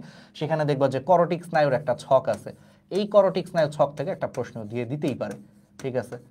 সেই ক্ষেত্রে দেখবা যে একটা করোটিক স্নায়ুর ছক থেকে 1-2টা প্রশ্ন তোমাকে তুলে দিয়েছে, তো ওই ছকটা তুমি একটু দেখতে পারো। আর মস্তিষ্কের 2-3টা কাজ পড়লা, হাইপোথ্যালামাসের কাজ কি, থ্যালামাসের হচ্ছে তোমার কাজ কি, ঠিক আছে, সেরেব্রামের কাজ কি, সেরেবেলামের কাজ কি, 4টা জিনিসের কাজ পড়লা, দ্যাটস ইট, আর কিছু লাগবে না। চোখ ও কান, চোখের বিভিন্ন আবরণগুলা পড়তে পারো, যে রেটিনা হচ্ছে সবচেয়ে ভিতরের স্তর, স্ক্লেরা হচ্ছে সবচেয়ে বাইরের স্তর, ঠিক আছে, কোরয়েড হচ্ছে মাঝখানের স্তরটা, এইগুলো একটু জাস্ট দেখলা, বুঝছো। আর গ্রন্থি থেকে হচ্ছে তোমার বিভিন্ন টাইপের হরমোনগুলোর কাজ, T3 হরমোনের কাজ কি, T4 হরমোনের কাজ কি, অক্সিটোসিনের কাজ কি, পিটুইটারি গ্রন্থিতে হচ্ছে কয়টা, এখানেও একটা ছক আছে, হরমোন থেকেও একটা ছক আছে।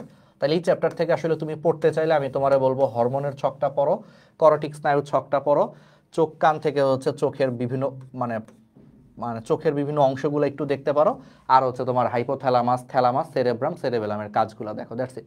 2 পেজ পড়া, সর্বোচ্চ 2 থেকে 3 পেজ পড়া, যদি কেউ পড়তে চাও, না পড়তে চাইলে নাই। মানব জীবনের ধারাবাহিকতা থেকে হচ্ছে কি পড়বা, মানব জীবনের ধারাবাহিকতা থেকে হচ্ছে যৌনবাহিত রোগগুলা কোনটা কি দিয়ে হয়, যেমন সিফিলিস কোন জীবাণু দিয়ে হয়, ঠিক আছে, সিফিলিস কি দিয়ে হয়, গনোরিয়া কি দিয়ে হয়, ওই জীবাণুগুলোর নাম, জীবাণুগুলোর জাস্ট বৈজ্ঞানিক নাম তুমি পড়বা, দ্যাটস ইট, তাইলেই হবে, ঠিক আছে। যৌনবাহিত রোগের জীবাণুর নাম, একটা জিনিসই তুমি যদি এখান থেকে পড়তে চাও আগে এটা পড়ো, তাহলে যৌনবাহিত রোগের জীবাণুর নাম, জীবাণু বলতে হচ্ছে ভাইরাস, ব্যাকটেরিয়া বা অন্য যে কোনো কিছুই হতে পারে, ঠিক আছে, একটু দেখলা। আচ্ছা, আর 3টা ভ্রূণীয় স্তরের পরিণতি অর্থাৎ এক্টোডার্ম থেকে হচ্ছে কি কি আসে, এন্ডোডার্ম থেকে কি কি আসে আর মেসোডার্ম থেকে কি কি আসে, এখানে একটা ছক আছে। এই দুইটা জিনিসই আমার মনে হয় তুমি পড়লে এখান থেকে পড়তে পারো। শর্টের বাইরে এমনিতেই প্রশ্ন কম আসবে, অত বেশি প্রেশার নেওয়ার আসলে কিছু নাই। আচ্ছা, এরপরে চলে আসো হচ্ছে মানব দেহের প্রতিরক্ষা। আচ্ছা, প্রতিরক্ষা থেকে হচ্ছে পড়তে পারো, প্রতিরক্ষা থেকে যদি কেউ পড়তে চাও, প্রতিরক্ষা থেকে হচ্ছে একটা জিনিসই হচ্ছে পড়তে পারো, অ্যান্টিবডির একটা ছক আছে, আইজিএ, আইজিজি, আইজিএম, আইজিডি, ঠিক আছে, আইজি, এগুলো হচ্ছে একটু দেখতে পারো। অ্যান্টিবডির একটা ছক এবং হচ্ছে এদের কাজগুলা হচ্ছে আছে। আর টিকা বা ভ্যাকসিনের হচ্ছে একটা ছক আছে, ছক, ঠিক আছে। কোন টিকা কোন রোগে ব্যবহৃত হয়, লাইভ অ্যাটেনুয়েটেড ভ্যাকসিন কখন দেওয়া হয়, কোন রোগে দেওয়া হয়, ঠিক আছে। মৃতপ্রায় নিষ্ক্রিয় ভ্যাকসিন কখন দেওয়া হয়, নিষ্ক্রিয় জীবাণুর ভ্যাকসিন কখন দেওয়া হয়, এগুলো একটু দেখলা, ঠিক আছে। এই দুইটা ছক পড়লা তাইলেই হবে। আর হচ্ছে তোমার প্রাণীর আচরণ থেকে হচ্ছে তোমার মেইনলি তোমাকে পড়তে হবে মৌমাছি আর মাকড়সার হচ্ছে তোমার মাকড়সা জাল বুনে এটা কে প্রথম পর্যবেক্ষণ করছে, মৌমাছির মধ্যে রানী মৌমাছি, পুরুষ মৌমাছি, কর্মী মৌমাছি, এগুলা কোনটা কি করে এগুলা দেখলা। আর বিভিন্ন প্রকারের হচ্ছে তোমার ওই যে প্যাভলভের একটা পরীক্ষা আছে না, বিজ্ঞানী প্যাভলভের কুকুর নিয়ে একটা পরীক্ষা আছে, সেই পরীক্ষাটা একটু দেখলা। আর হচ্ছে ট্যাক্সিসের প্রকারভেদ, জিও ট্যাক্সিস, ঠিক আছে, ট্যাক্সিসের প্রকারভেদগুলো, বিভিন্ন টাইপের ট্যাক্সিসের প্রকারভেদ কোনটা কোথায় দেখা যায়, দ্যাটস ইট, এগুলো একটু দেখলাম, ঠিক আছে। তাহলে মোটামুটি আমার কি হইলো, আমি তোমাদেরকে মোটামুটি হচ্ছে প্রায় 40 মিনিট লাগিয়ে হচ্ছে কি কি পড়বা সেগুলো সুন্দর করে হচ্ছে বললাম, ঠিক আছে। তোমরা এগুলো অলরেডি মেডিকেলের প্রিপারেশন যারা নিয়েছো, অথবা ভার্সিটি প্রিপারেশন যারা নিয়েছো, অথবা যাই ইঞ্জিনিয়ারিং পড়তেছো, কথার কথা, তারপরেও তো ইঞ্জিনিয়ারিংয়ের পাশাপাশি বায়োলজি তো পড়তেছোই, ব্যাকআপ হিসেবে ভার্সিটি রাখতেছো, সবারই এগুলো পড়ার কথা, এগুলো সবাই পড়ছো, ঠিক আছে, ওকে। আর মূলত কি করবা, শর্ট সিলেবাসটা গুরুত্ব দিয়ে পড়বা, শর্টের বাইরের সিলেবাসগুলো দেখার দরকার নাই, একান্তই যে শর্টের বাইরের চ্যাপ্টার পড়তে চাও সে পড়ে যাবে, কারণ এখান থেকে সর্বোচ্চ 2-3টা প্রশ্ন বা 3 থেকে 4টা প্রশ্নের বেশি কখনোই আসবে না। বাট জাহাঙ্গীরনগর ইউনিভার্সিটির ডি ইউনিটে আসলে বায়োলজির মার্কস বেশি, তোমরা তো জানোই, 44 মার্কস। তো 44 মার্কসের মধ্যে সর্বোচ্চ হচ্ছে 3 থেকে 4টা প্রশ্ন শর্টের বাইরে থেকে আসতে পারে, বাকি দেখবা 40-41টা প্রশ্ন শর্ট থেকে আসছে। তো তুমি শর্টটাকেই ফোকাস করো মেইনলি, ঠিক আছে। আর যারা একান্তই 1-2 পেজ করে পড়তে চাও, ওই যে ভাইয়া আমি সবগুলাই পড়তে চাই, একান্তই যারা পড়তে চাও তারা 1-2 পেজ করে পড়বা, এর বেশি পড়বা না, যা পড়তে বলছে শুধু সেটিকুই পড়বে, এর বাইরে পড়বা না, পারলে পারবা না পারলে নাই, কারণ এই 3-4 মার্কসের জন্য এত পড়ার কোনো মানেই হয় না, ঠিক আছে। কেমিস্ট্রিটা ভালো মতো দেখবা, আইকিউ শেষ মুহূর্তে হচ্ছে একটু সলভ করে যাও, প্রশ্ন ব্যাংক সলভ করো। আর হচ্ছে তোমার সাথে কি দেখবা, প্রশ্ন ব্যাংকের পাশাপাশি প্রশ্ন ব্যাংকটা বেশি বেশি সলভ করো, এই লাস্টের 1-2 দিনে নতুন করে পড়ার কিছু নাই ভাই, তুমি খালি প্রশ্ন ব্যাংক সলভ করো। আর প্রশ্ন ব্যাংক সলভ করতে যে তুমি যদি কোথাও আটকে যাও, তখন তুমি মেইন বইটা খুলে ওটা মিলায় নিও, যে বায়োলজি সলভ করতে করতে তুমি একটা জায়গায় আটকে গেছো, ভুলে গেছো, মেইন বইটা খুলে একটু পড়ে ফেলো, দ্যাটস ইট।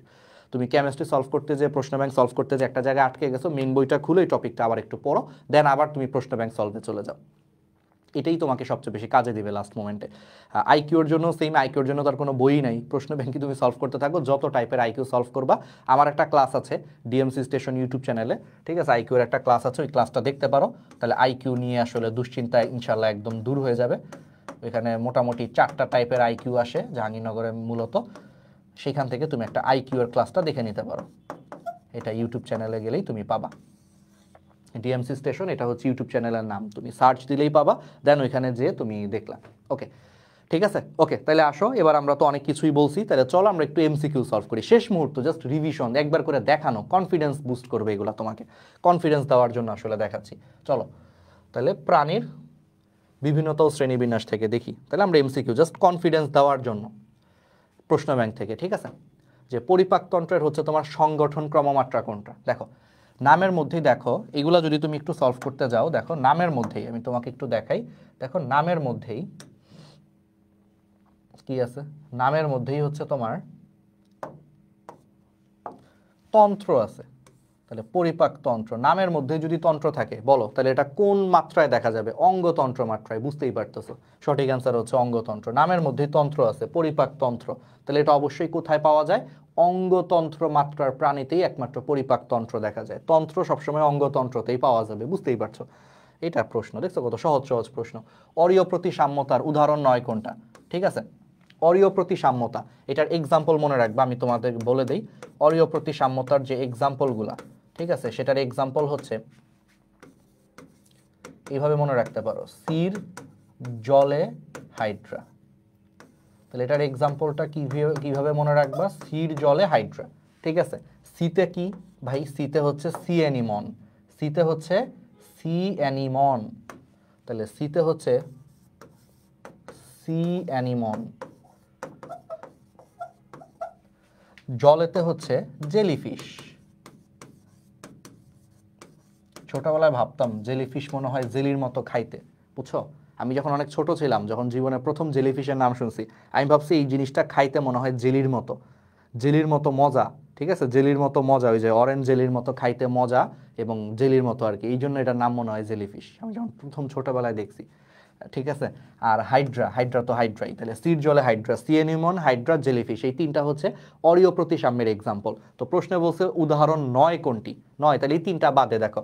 হাইড্রা, হাইড্রা উদাহরণ, তাহলে হাইড্রা বাদ যাবে। জেলিফিশের বৈজ্ঞানিক নাম কি? Aurelia aurita, Aurelia aurita. Jahangirnagar ইউনিভার্সিটিতে কিছু কিছু অপশনে দেখবা যে বৈজ্ঞানিক নাম সহ আসে অরেলিয়া অরিটা, এটাও জেলিফিশের বৈজ্ঞানিক নাম। তো তাহলে জেলিফিশ তো এক্সাম্পল, তাহলে এটাও বাদ যাবে। আর মেট্রিডিয়াম হচ্ছে সি অ্যানিমনের বৈজ্ঞানিক নাম। তুমি দেখো আজমল স্যারের বই সুন্দর করে বলা আছে সি অ্যানিমনের বৈজ্ঞানিক নাম হচ্ছে মেট্রিডিয়াম, তাহলে এই তিনটা হচ্ছে এক্সাম্পল। বাট প্রশ্নে জানতে চেয়েছে উদাহরণ 9 কোনটি, তাহলে উদাহরণ 9 কোনটা? পিলা গ্লোবোসা। পিলা হচ্ছে তোমার শামুকের বৈজ্ঞানিক নাম, শামুক হচ্ছে অরীয় প্রতিসাম্য না, বুঝতেই পারতেছো। ঠিক আছে। দ্বিপার্শ্বীয় প্রতিসাম্য, তাহলে দ্বিপার্শ্বীয় প্রতিসাম্যের আগে আমরা এক্সাম্পলটা দেখি, চলো।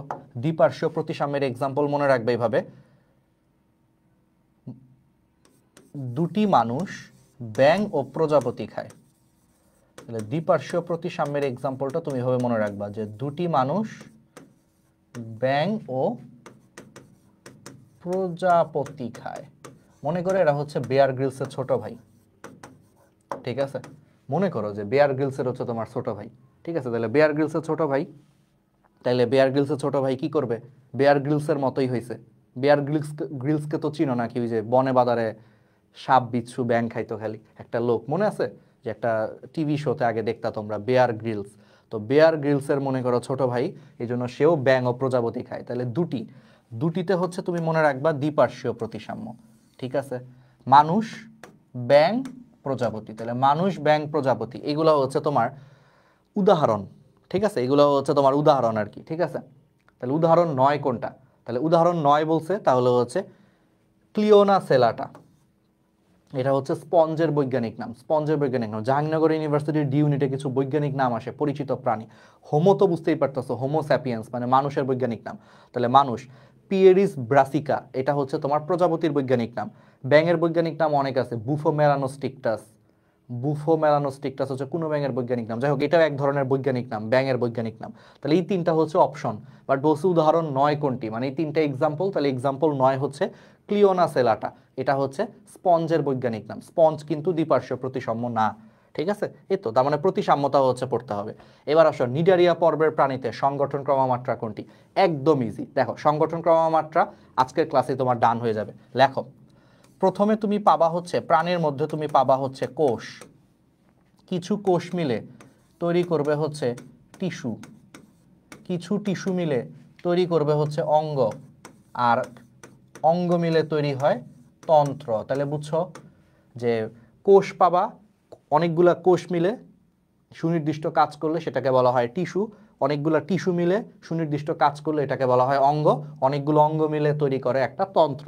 তাহলে প্রথম প্রাণীটা হচ্ছে শুধু কোষীয় মাত্রার প্রাণী। তাহলে প্রথম প্রাণী জগতের প্রথম যে পর্বটা, সে প্রথম পর্বটা, প্রাণী জগতের এই যে পর্বগুলো আছে, প্রধান যে পর্বগুলো 9টা পর্ব, সেই 9টা পর্ব হচ্ছে এমনভাবে সাজানো হয়েছে যে অনুন্নত থেকে উন্নত এই সিরিয়ালটা মেনটেন করা হয়েছে। তাহলে অনুন্নত থেকে উন্নত যদি এই সিরিয়ালটা মেনটেন করা হয়, তাহলে এই সিরিয়াল অনুযায়ী সবচেয়ে অনুন্নত কোনটা? সবার আগে যেটা আসছে সেটা সবচেয়ে অনুন্নত, মনে রাখবা। তারপরেরটা তার থেকে একটু উন্নত বা জটিল ধরনের, তারপরেরটা আরও জটিল বা আরও উন্নত, তারপরেরটা আরও জটিল আরও উন্নত, এরকম করতে করতে সবচেয়ে জটিল এবং উন্নত হচ্ছে করডাটা পর্বের প্রাণী। বুঝছো ব্যাপারটা এইরকম। তাহলে সবার আগে যে আসছে, অর্থাৎ আগে গেলে বাঘে খায়, আগে একটা কথা ছিল ছোটবেলায় আমরা বলতাম আগে গেলে বাঘে খায়, তাহলে আগে গেলে বাঘে খায় অর্থাৎ সবার আগে যেই পর্ব সেটা সবচেয়ে অনুন্নত, সবচেয়ে সরল প্রকৃতির প্রাণী। অনুন্নত মানে কি? সরল, দেখতে সোজা শান্ত সরল। তাহলে সরল প্রকৃতির এবং অনুন্নত প্রাণী হচ্ছে সিরিয়ালে যে আগে আসবে। তাহলে পরিফেরা এতটাই অনুন্নত, এতটাই সরল প্রকৃতির যে পরিফেরা হচ্ছে শুধুমাত্র কোষীয় মাত্রার প্রাণী, পরিফেরাতে শুধু কোষই আছে আর কিছু নাই। এবার আসো কোষ টিস্যু মাত্রা, পরেরটার নাম হচ্ছে কোষ টিস্যু মাত্রা। এই কোষ টিস্যু মাত্রার প্রাণী হচ্ছে পরিফেরার পরেরটা। তুমি দেখো সিরিয়ালে পরিফেরার পরে আসছে নিডারিয়া, তাহলে নিডারিয়া কি পরিফেরার থেকে একটু উন্নত, তাহলে সে পরিফেরার থেকে একটু উন্নত হওয়ায় তার কোষগুলা মিলে টিস্যুও তৈরি করে ফেলছে, এই জন্য নিডারিয়া হচ্ছে তোমার কোষ টিস্যু মাত্রার প্রাণী। এরপরে আসো নিডারিয়ার পরে কি বলো, প্লাটিহেলমিনথেস। প্লাটিহেলমিনথেস নিডারিয়ার থেকেও আরেকটু উন্নত, তাহলে সে নিডারিয়ার থেকে আরেকটু উন্নত হওয়ায় ওর টিস্যুও আছে, আবার কিছু টিস্যু মিলে হচ্ছে একটু জটিল ধরনের অঙ্গও তৈরি করছে। তার মানে নিডারিয়ার পরবর্তীতে আসছে প্লাটিহেলমিনথেস। প্লাটিহেলমিনথেসটা আরেকটু উন্নত হওয়ায় টিস্যু তো আছেই, আবার সেই টিস্যুগুলো মিলে জটিল ধরনের অঙ্গ তৈরি করছে, এই জন্য প্লাটিহেলমিনথেস হচ্ছে টিস্যু অঙ্গমাত্রার প্রাণী। বুঝছো?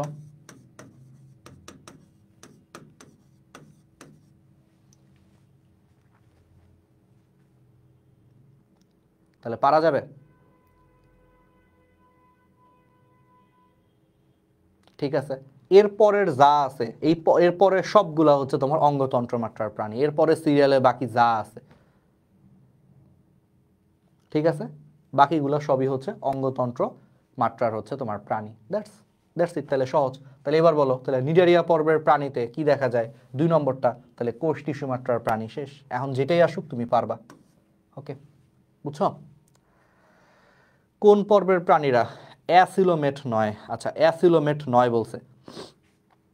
দেখো অ্যাসিলোমেটের এক্সাম্পল হচ্ছে, আমি তোমাকে খুব সহজেই মনে করায় দিই। অ্যাসিলোমেটের এক্সাম্পল তুমি মনে রাখবা হচ্ছে অ্যাসিলোমেটের এক্সাম্পল। আগে এক্সাম্পলগুলো মনে রাখি, তাহলে এটার বাদে যা থাকবে সেটাই হচ্ছে অ্যান্সার। তাহলে অ্যাসিলোমেটের এক্সাম্পল আমি এভাবে মনে রাখতাম, পিসি। কি? পিসি। পিতে হচ্ছে পরিফেরা, সিতে হচ্ছে নিডারিয়া, তাহলে পরিফেরা নিডারিয়া। পরের পিতে হচ্ছে প্লাটিহেলমিনথেস, পরের পিতে হচ্ছে প্লাটিহেলমিনথেস।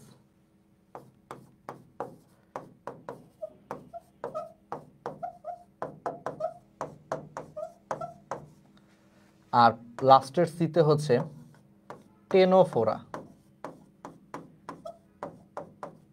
লাস্টের সিতে হচ্ছে টেনোফোরা। তাহলে পিসি, পরিফেরা, নিডারিয়া, প্লাটিহেলমিনথেস, টেনোফোরা, এই চারটা হচ্ছে তোমার অ্যাসিলোমেটের এক্সাম্পল। তাহলে এবার দেখো অপশন এই চারটা বাদে যা থাকবে সেটাই হচ্ছে এক্সাম্পল 9 বলছে 9। তাহলে এই চারটা বাদে যা। ঠিক আছে, কঠিন? সহজ না? কোষীয় সংগঠন ক্রমমাত্রার উপর ভিত্তি করে প্রাণী জগৎকে কয় ভাগে ভাগ করা যায়? পড়ায় ফেলছি না? কোষ মিলে টিস্যু, টিস্যু মিলে অঙ্গ, অঙ্গ মিলে তন্ত্র, তাহলে আছেই চারটা, তাহলে 4 ভাগে ভাগ করা যায়। শেষ। দেখছো কত কিছু শিখে ফেললা। আর রিভিশন, আমি জাস্ট রিভিশন দেওয়াচ্ছি। পরিফেরা পর্বের প্রাণীদের সংগঠন ক্রমমাত্রা কোনটা? দেখছো, তার মানে ঘুরে ফিরে এগুলো প্রচুর আসে পরীক্ষায়, তাহলে তোমার এটা অবশ্যই ডি ইউনিটের পরীক্ষায় পারা উচিত এটা। তাহলে পরিফেরা হচ্ছে সবার আগেরটা, আগে গেলে বাঘে খায়, তার মানে সবার আগে যে আসছে সে সবচেয়ে অনুন্নত এবং সবচেয়ে সরল প্রকৃতির প্রাণী। তাহলে পরিফেরা এতটাই সরল, এতটাই অনুন্নত যে ওই ব্যাটার শুধু কোষই আছে, আর কিছু নেই, ওর শুধু কোষই আছে। এই কোষগুলো মিলে যে টিস্যু তৈরি করবে অতটা উন্নত সে হয়ে ওঠে নাই, তাহলে ওর শুধু কোষই আছে, এই জন্য পরিফেরা হচ্ছে তোমার কোষীয় মাত্রার প্রাণী। বুঝতেই পারছো? আর কি লাগতেছে? গলীয় প্রতিসাম্য। আচ্ছা, গলীয় প্রতিসাম্যের এক্সাম্পলগুলো আগে মনে রাখি। আগে এক্সাম্পল মনে রাখি বলছে যে এক্সাম্পল 9 কোনটা। তার মানে কি তোমরা খেয়াল করতেছো যে জাহাঙ্গীরনগর ইউনিভার্সিটিতে কিন্তু অনেক বেশি আসে উদাহরণ 9 কোনটি, এইরকম টাইপের প্রশ্ন বেশি আসে। তাহলে গলীয় প্রতিসাম্যের এক্সাম্পলগুলো আগে আমরা দেখি। এটার এক্সাম্পল হচ্ছে ভোর হলো, দোর খোলো, খুকুমনি উঠোরে। বলো তো এটা কোন কবির লেখা? দেখি তোমরা পারো কিনা। ভোর হলো, দোর খোলো, খুকুমনি উঠোরে, একদম ছোটবেলায় পড়ছি, ক্লাস 1 না 2 তে থাকতে পড়ছি। বলো এটা কোন কবি লেখছে? তোমরাও এটা পড়ছো মনে হয় ছোটবেলায়, যে ভোর হলো, দোর খোলো, খুকুমনি উঠোরে। ঠিক আছে, বলো এটা কোন কবি হচ্ছে এই কবিতাটা লেখছে? যাই হোক, তোমরা কমেন্টে জানাইতে থাকো, দেখি তোমাদের সাধারণ জ্ঞানের বেসিক কেমন। এগুলো সাধারণ জ্ঞান, এগুলো তোমার সাধারণ জ্ঞানে কাজে লাগবে। আচ্ছা, তাহলে ভোরতে হচ্ছে ভলবক্স, আরতে হচ্ছে রেডিওলারিয়া, হলোতে হচ্ছে হেলিওজোয়া। ঠিক আছে, তাহলে ভলবক্স, রেডিওলারিয়া, হেলিওজোয়া। দ্যাটস ইট, পারবা। তাহলে এই তিনটা হচ্ছে তোমার গলীয় প্রতিসাম্যের এক্সাম্পল। তো জাহাঙ্গীরনগরে বেশি প্রশ্ন আসে হচ্ছে উদাহরণ 9 কোনটা, এটা দিয়ে প্রশ্ন বেশি আসে। তাহলে এইগুলা বাদে বাকি যা আছে অপশনে, অরেলিয়া, অরেলিয়া হচ্ছে জেলিফিশ, জেলিফিশ হচ্ছে অরীয় প্রতিসাম্যের এক্সাম্পল। কোনটি টিস্যু অঙ্গমাত্রার গঠনের উদাহরণ নয়? টিস্যু অঙ্গমাত্রার গঠনের উদাহরণ নয়। আচ্ছা, তাহলে টিস্যু অঙ্গ বলো, টিস্যু অঙ্গের মধ্যে দেখো তো, এটা এমনি পারা যায়, এটা কমন সেন্স। দেখো টিস্যু অঙ্গের মধ্যে দেখো তো এখানে তন্ত্র বলে কিছু আছে, দেখো এই জিনিসটার মধ্যে তন্ত্র বলে কিছু আছে, বলো এখানে তন্ত্র নামে কিছু আছে? নাই। তাহলে অপশনে যেখানে তন্ত্র থাকবে, এই তন্ত্র কখনো টিস্যু অঙ্গে থাকে না, তন্ত্র থাকে হচ্ছে অঙ্গতন্ত্রে, তন্ত্র থাকে। দেখো খুবই সিম্পল প্রশ্ন এগুলা, কমন সেন্স। যদি জীবনে কেউ নাও পড়ে থাকো, আইকিউ টেস্ট এগুলা, যে ভাই টিস্যু অঙ্গ এই শব্দটার মধ্যে তো তন্ত্র বলে কিছু নাই, তাহলে অপশনে সংবহন তন্ত্র, এই তন্ত্র বলে কিছু থাকবে না, বুঝতেই পারতেছো। তার মানে এটা উদাহরণ নয়। বাকি সবগুলা টিস্যু অঙ্গমাত্রার উদাহরণ, চক্ষুবিন্দু, প্রোবসিস, জননাঙ্গ এগুলা টিস্যু অঙ্গমাত্রাতে পাওয়া যায়, কিন্তু তন্ত্র কখনোই টিস্যু অঙ্গে পাওয়া যাবে না, বুঝতেই পারতেছো। ওকে, কোন পর্বের প্রাণীদের সমুদ্রের ফুল বলা হয়? এরা এইগুলো কিছু কমন প্রশ্ন আছে, এগুলো তোমরা জানো। নিডারিয়া পর্বের প্রাণীদেরকে সমুদ্রের ফুল বলা হয়, কারণ এরা ওই যে প্রবাল প্রাচীর গঠন করে, ঠিক আছে, এগুলো তোমরা পড়ছো, সহজ। কোন শ্রেণীর প্রাণীদের অগ্রপদে 4টা আঙ্গুল থাকে, অর্থাৎ সামনের পায়ে 4টা আঙ্গুল থাকে এবং আঙ্গুলে কোনো নখ থাকে না? বলো তো এটা কাদের? উভচর বা ব্যাঙের ক্ষেত্রে, অর্থাৎ অ্যামফিবিয়াতে পাইছো তোমরা, তাই না? এগুলো একটু মনে করে দেখো, সহজ।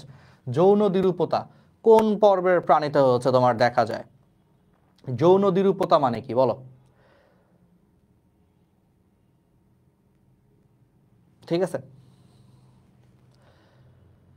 যৌন দ্বিরূপতা মানে হচ্ছে ছেলে এবং মেয়ে আলাদা, অর্থাৎ ছেলেদের দেহ একরকম, মেয়েদের দেহ আরেক রকম, বুঝছো? এটাকে বলা হয় যৌন দ্বিরূপতা।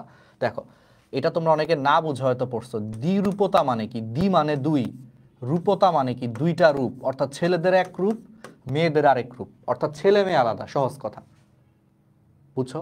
দ্বিরূপতা, দ্বি মানে দুই, রূপতা মানে কি? রূপ, অর্থাৎ দুইটা রূপ পাওয়া যায়, ছেলেদের এক রূপ, মেয়েদের আরেক রূপ, অর্থাৎ ছেলে মেয়ে আলাদা। তাহলে ছেলে মেয়ে আলাদা, এটা প্রথম কোন পর্বের প্রাণীতে পাওয়া যায়? নেমাটোডাতে পাওয়া যায়। এই নেমাটোডার যে গোলকৃমি, গোলকৃমিতে হচ্ছে যৌন দ্বিরূপতা দেখা যায়, নেমাটোডা, ঠিক আছে?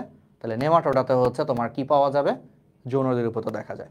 ওকে, মানে প্রথম প্রথম পাওয়া যায় আর কি। হ্যাঁ, এখন আমার কেউ বলতে পারে ভাইয়া আসলে এটা তো তাহলে ভাইয়া করডাটাও হইতে পারে, কারণ মানুষ তো করডাটা পর্বের প্রাণী, তাহলে মানুষের মধ্যেও তো ভাইয়া ছেলে আলাদা মেয়ে আলাদা। আসলে প্রশ্নটা আসলে না একটু তুলতে ভুল করছে, যৌন দ্বিরূপতা এটা হবে প্রথম, যৌন দ্বিরূপতা প্রথম কোন পর্বের প্রাণীতে পাওয়া যায়? ওই যে আমরা সিরিয়ালি আসতেছি, তো আমরা তো সিরিয়ালি আসতেছি, Porifera, Cnidaria, Platyhelminthes, nematoda, serially আসতেছি, তাই না? ওই সিরিয়ালি আসলে, ওই সিরিয়ালি চিন্তা করলে প্রথম নেমাটোডাতেই পাওয়া যায়, কারণ এর আগের 3টা পর্ব অনেক অনুন্নত। ওই যে বলছি, প্রথম দিকের পর্বগুলা এতটাই অনুন্নত, এতটাই গাধা, যে ওদের ছেলে মেয়ে আলাদা না। তাহলে চিন্তা করতে পারো কতটা অনুন্নত।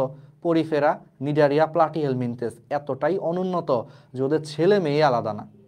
তাহলে এই ছেলে মেয়ে আলাদা, এটা প্রথম নেমাটোডাতে পাওয়া গেছে, প্রথম সিরিয়ালে আসছি, পরেরগুলো তো পাবাই, ঠিক আছে? ওকে, কোন পর্বের প্রাণীতে অ্যামফিব্লাস্টুলা লার্ভা? আবারও বলছিলাম লার্ভা দশাটা কিন্তু খুবই ইম্পর্টেন্ট, ঠিক আছে? এটা কিছু করার নাই, একটু কঠিন, মনে রাখতে হবে, একটু পড়ে পড়ে মনে রাখতে হবে। এর মধ্যে তারপরও আমি 3টা জিনিস তোমাদেরকে পড়ায় দিই, 4টা জিনিস পড়ায় দিই। অ্যামফিব্লাস্টুলা, বা দিয়ে লেখো প্যারেনকাইমুলা। তাহলে অ্যামফিব্লাস্টুলা, বা দিয়ে লেখো প্যারেনকাইমুলা। এটা কোথায় পাওয়া যায়? এটা হচ্ছে তোমার পরিফেরা পর্বের প্রাণীতে পাওয়া যায়। তাহলে পরিফেরা পর্বের প্রাণীতে হচ্ছে অ্যামফিব্লাস্টুলা বা প্যারেনকাইমুলা লার্ভা দশা পাওয়া যায়। এবার আসো, পাশ দিয়ে লেখো।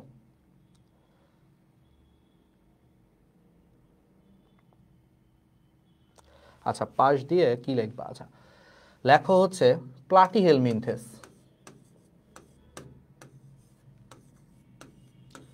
প্লাটিহেলমিনথেসের ক্ষেত্রে কি কি লার্ভা দশা পাওয়া যায়? সিস্টিসার্কাস, স্পোরোসিস্ট, এগুলো হচ্ছে পাওয়া যায়।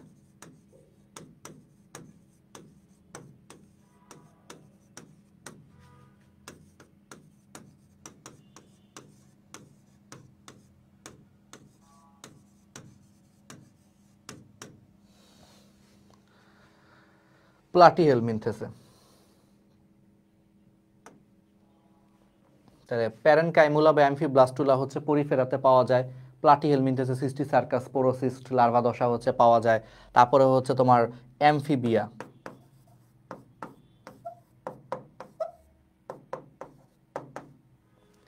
অ্যামফিবিয়া প্লাস আরেকটা আছে লার্ভাসিয়া। এদের লার্ভা দশাটা হচ্ছে এখানে হচ্ছে তোমার ট্যাটপোল লার্ভা দেখা যায়, ট্যাটপোল বা ব্যাঙাচি লার্ভা দেখা যায়, ট্যাটপোল লার্ভা দশা দেখা যায়। এগুলো একটু লেখো, একসাথে করে দিচ্ছি। আর হচ্ছে পেট্রোমাইজনটিডাতে হচ্ছে বা ল্যাম্প্রে নামে পরিচিত, পড়ছো না যে পেট্রোমাইজনটিডা, এরা হচ্ছে ল্যাম্প্রে নামে পরিচিত। এই পেট্রোমাইজনটিডাতে অ্যামোসিট লার্ভা পাওয়া যায়, পেট্রোমাইজনটিডাতে কি পাওয়া যায়, অ্যামোসিট লার্ভা দশা হচ্ছে পাওয়া যায়। ঠিক আছে, এই হচ্ছে ব্যাপার। তাহলে অ্যামফিব্লাস্টুলা বা প্যারেনকাইমুলা লার্ভা কোথায় পাওয়া যায়, পরিফেরা পর্বের প্রাণীতে পাওয়া যায়। ঠিক আছে, একটু দেখতে হবে এগুলা। আচ্ছা, কোন পর্বের প্রাণীতে হচ্ছে তোমার ইলাস্টিন নির্মিত, লিখে ফেলতে পারো। প্লাটিহেলমিনথেসিস সিস্টিসার্কাস বা স্পোরোসিস্ট ধরনের লার্ভা পাওয়া যায়, নামগুলো একটু মনে রাখতে হবে। অ্যামফিব্লাস্টুলা বা প্যারেনকাইমুলা লার্ভা হচ্ছে পরিফেরাতে পাওয়া যায়, অ্যামফিবিয়া উভচর এবং লার্ভাসিয়াতে হচ্ছে ব্যাঙাচি বা ট্যাটপোল লার্ভা পাওয়া যায়, পেট্রোমাইজনটিডাতে হচ্ছে অ্যামোসিট লার্ভা পাওয়া যায়। এগুলো একটু দেখলা, রিক্যাপ করলাম আরেকবার, ক্লাসের পড়া ক্লাসে মুখস্থ হয়ে যাবে, তাই না? ওকে, এবার চলে আসো হচ্ছে কোন পর্বের প্রাণীতে ইলাস্টিন নির্মিত হচ্ছে তোমার কিউটিকল থাকে। ইলাস্টিন নির্মিত হচ্ছে তোমার কিউটিকল থাকে, পারবা? সলভ করতে থাকো, সব পড়ায় দিলে কি হবে, পারো তো এগুলা। ঠিক আছে, আমরা চাই পরেরগুলা। হেটারো সার্কেল ধরনের লেজ কোনটা, চলো আমরা একটু ফাস্ট চাই। হেটারো সার্কেল ধরনের হচ্ছে তোমার লেজ, পারবা না? হাঙর। স্কলিওডন ল্যাটিকডাস, এটা হচ্ছে এটা হচ্ছে একটা হাঙরের বৈজ্ঞানিক নাম। ঠিক আছে, হেটারো সার্কেল পুচ্ছ পাখনা হচ্ছে তোমার কোথায় পাওয়া যায়, কনড্রিকথিসে পাওয়া যায়, তাই না? আচ্ছা, তো কনড্রিকথিসের একটা প্রাণীর নাম বলো, হাঙর। এর মধ্যে একটা হাঙরের নাম হচ্ছে হাতুড়ি হাঙর, ওর মাথাটা দেখতো একটা হাতুড়ির মতো, ওইটার বৈজ্ঞানিক নাম হচ্ছে স্কলিওডন ল্যাটিকডাস। স্কলিওডন ল্যাটিকডাস একটু বৈজ্ঞানিক নাম, এটাই হচ্ছে তোমার হেটারো সার্কেল পাওয়া যায় পুচ্ছ পাখনা, বুঝছো? ওকে, কোনটিতে ডাইফি সার্কেল, ডাইফি সার্কেল বলো। হেটারো সার্কেল হচ্ছে কনড্রিকথিসে পাওয়া যায়, হাঙর বা এই টাইপের জিনিসে পাওয়া যায়। হোমো সার্কেল পাওয়া যায় হচ্ছে অ্যাক্টিনোপটেরিজিতে, অর্থাৎ ইলিশ মাছ, রুই মাছ থেকে শুরু করে বোয়াল মাছ, যত মাছ আছে আর কি যেগুলো তোমরা খাও, এগুলাতে হচ্ছে হোমো সার্কেল। আর ডাইফি সার্কেল হচ্ছে লাংফিশে পাওয়া যায়, লাংফিশে হচ্ছে ডাইফি সার্কেল পাওয়া যায়। ঠিক আছে, ওকে। এবার আসো, ফাইলেরিয়া কৃমির বৈজ্ঞানিক নাম কি? এই বৈজ্ঞানিক নামটা একটু রাখছি, এগুলো একটু আসে। ফাইলেরিয়া কৃমির বৈজ্ঞানিক নাম হচ্ছে উচেরেরিয়া ব্যানক্রফটি, এটা খুব ইম্পর্টেন্ট, একটু লেখো। এই যে উচেরেরিয়া ব্যানক্রফটি বা ফাইলেরিয়া কৃমির বৈজ্ঞানিক নাম, এটাতে এই কৃমিটা মানব দেহে একটা রোগ তৈরি করে, এই রোগটাকে বলা হয় গোদ রোগ, খুবই ইম্পর্টেন্ট, এই জন্য এটা রাখছি। তাহলে ফাইলেরিয়া কৃমি হচ্ছে মানব দেহে কোন রোগ তৈরি করে, গোদ রোগ তৈরি করে। যেই গোদ রোগের একটা ভালো বাংলা ইংলিশ নাম আছে এলিফ্যান্টিয়াসিস। আচ্ছা, এটাকে এলিফ্যান্টিয়াসিস কেন বলে দেখো, এলিফ্যান্টিয়াসিস, দেখো এই গোদ রোগ হইলে আমাদের পা হচ্ছে একদম ফুলে হাতির পায়ের মতো মোটা হয়ে যায়, অর্থাৎ তুমি তাকাইলে তোমার মনে হবে এটা হাতির পা হয়ে গেছে, এটা আর মানুষের পা নাই।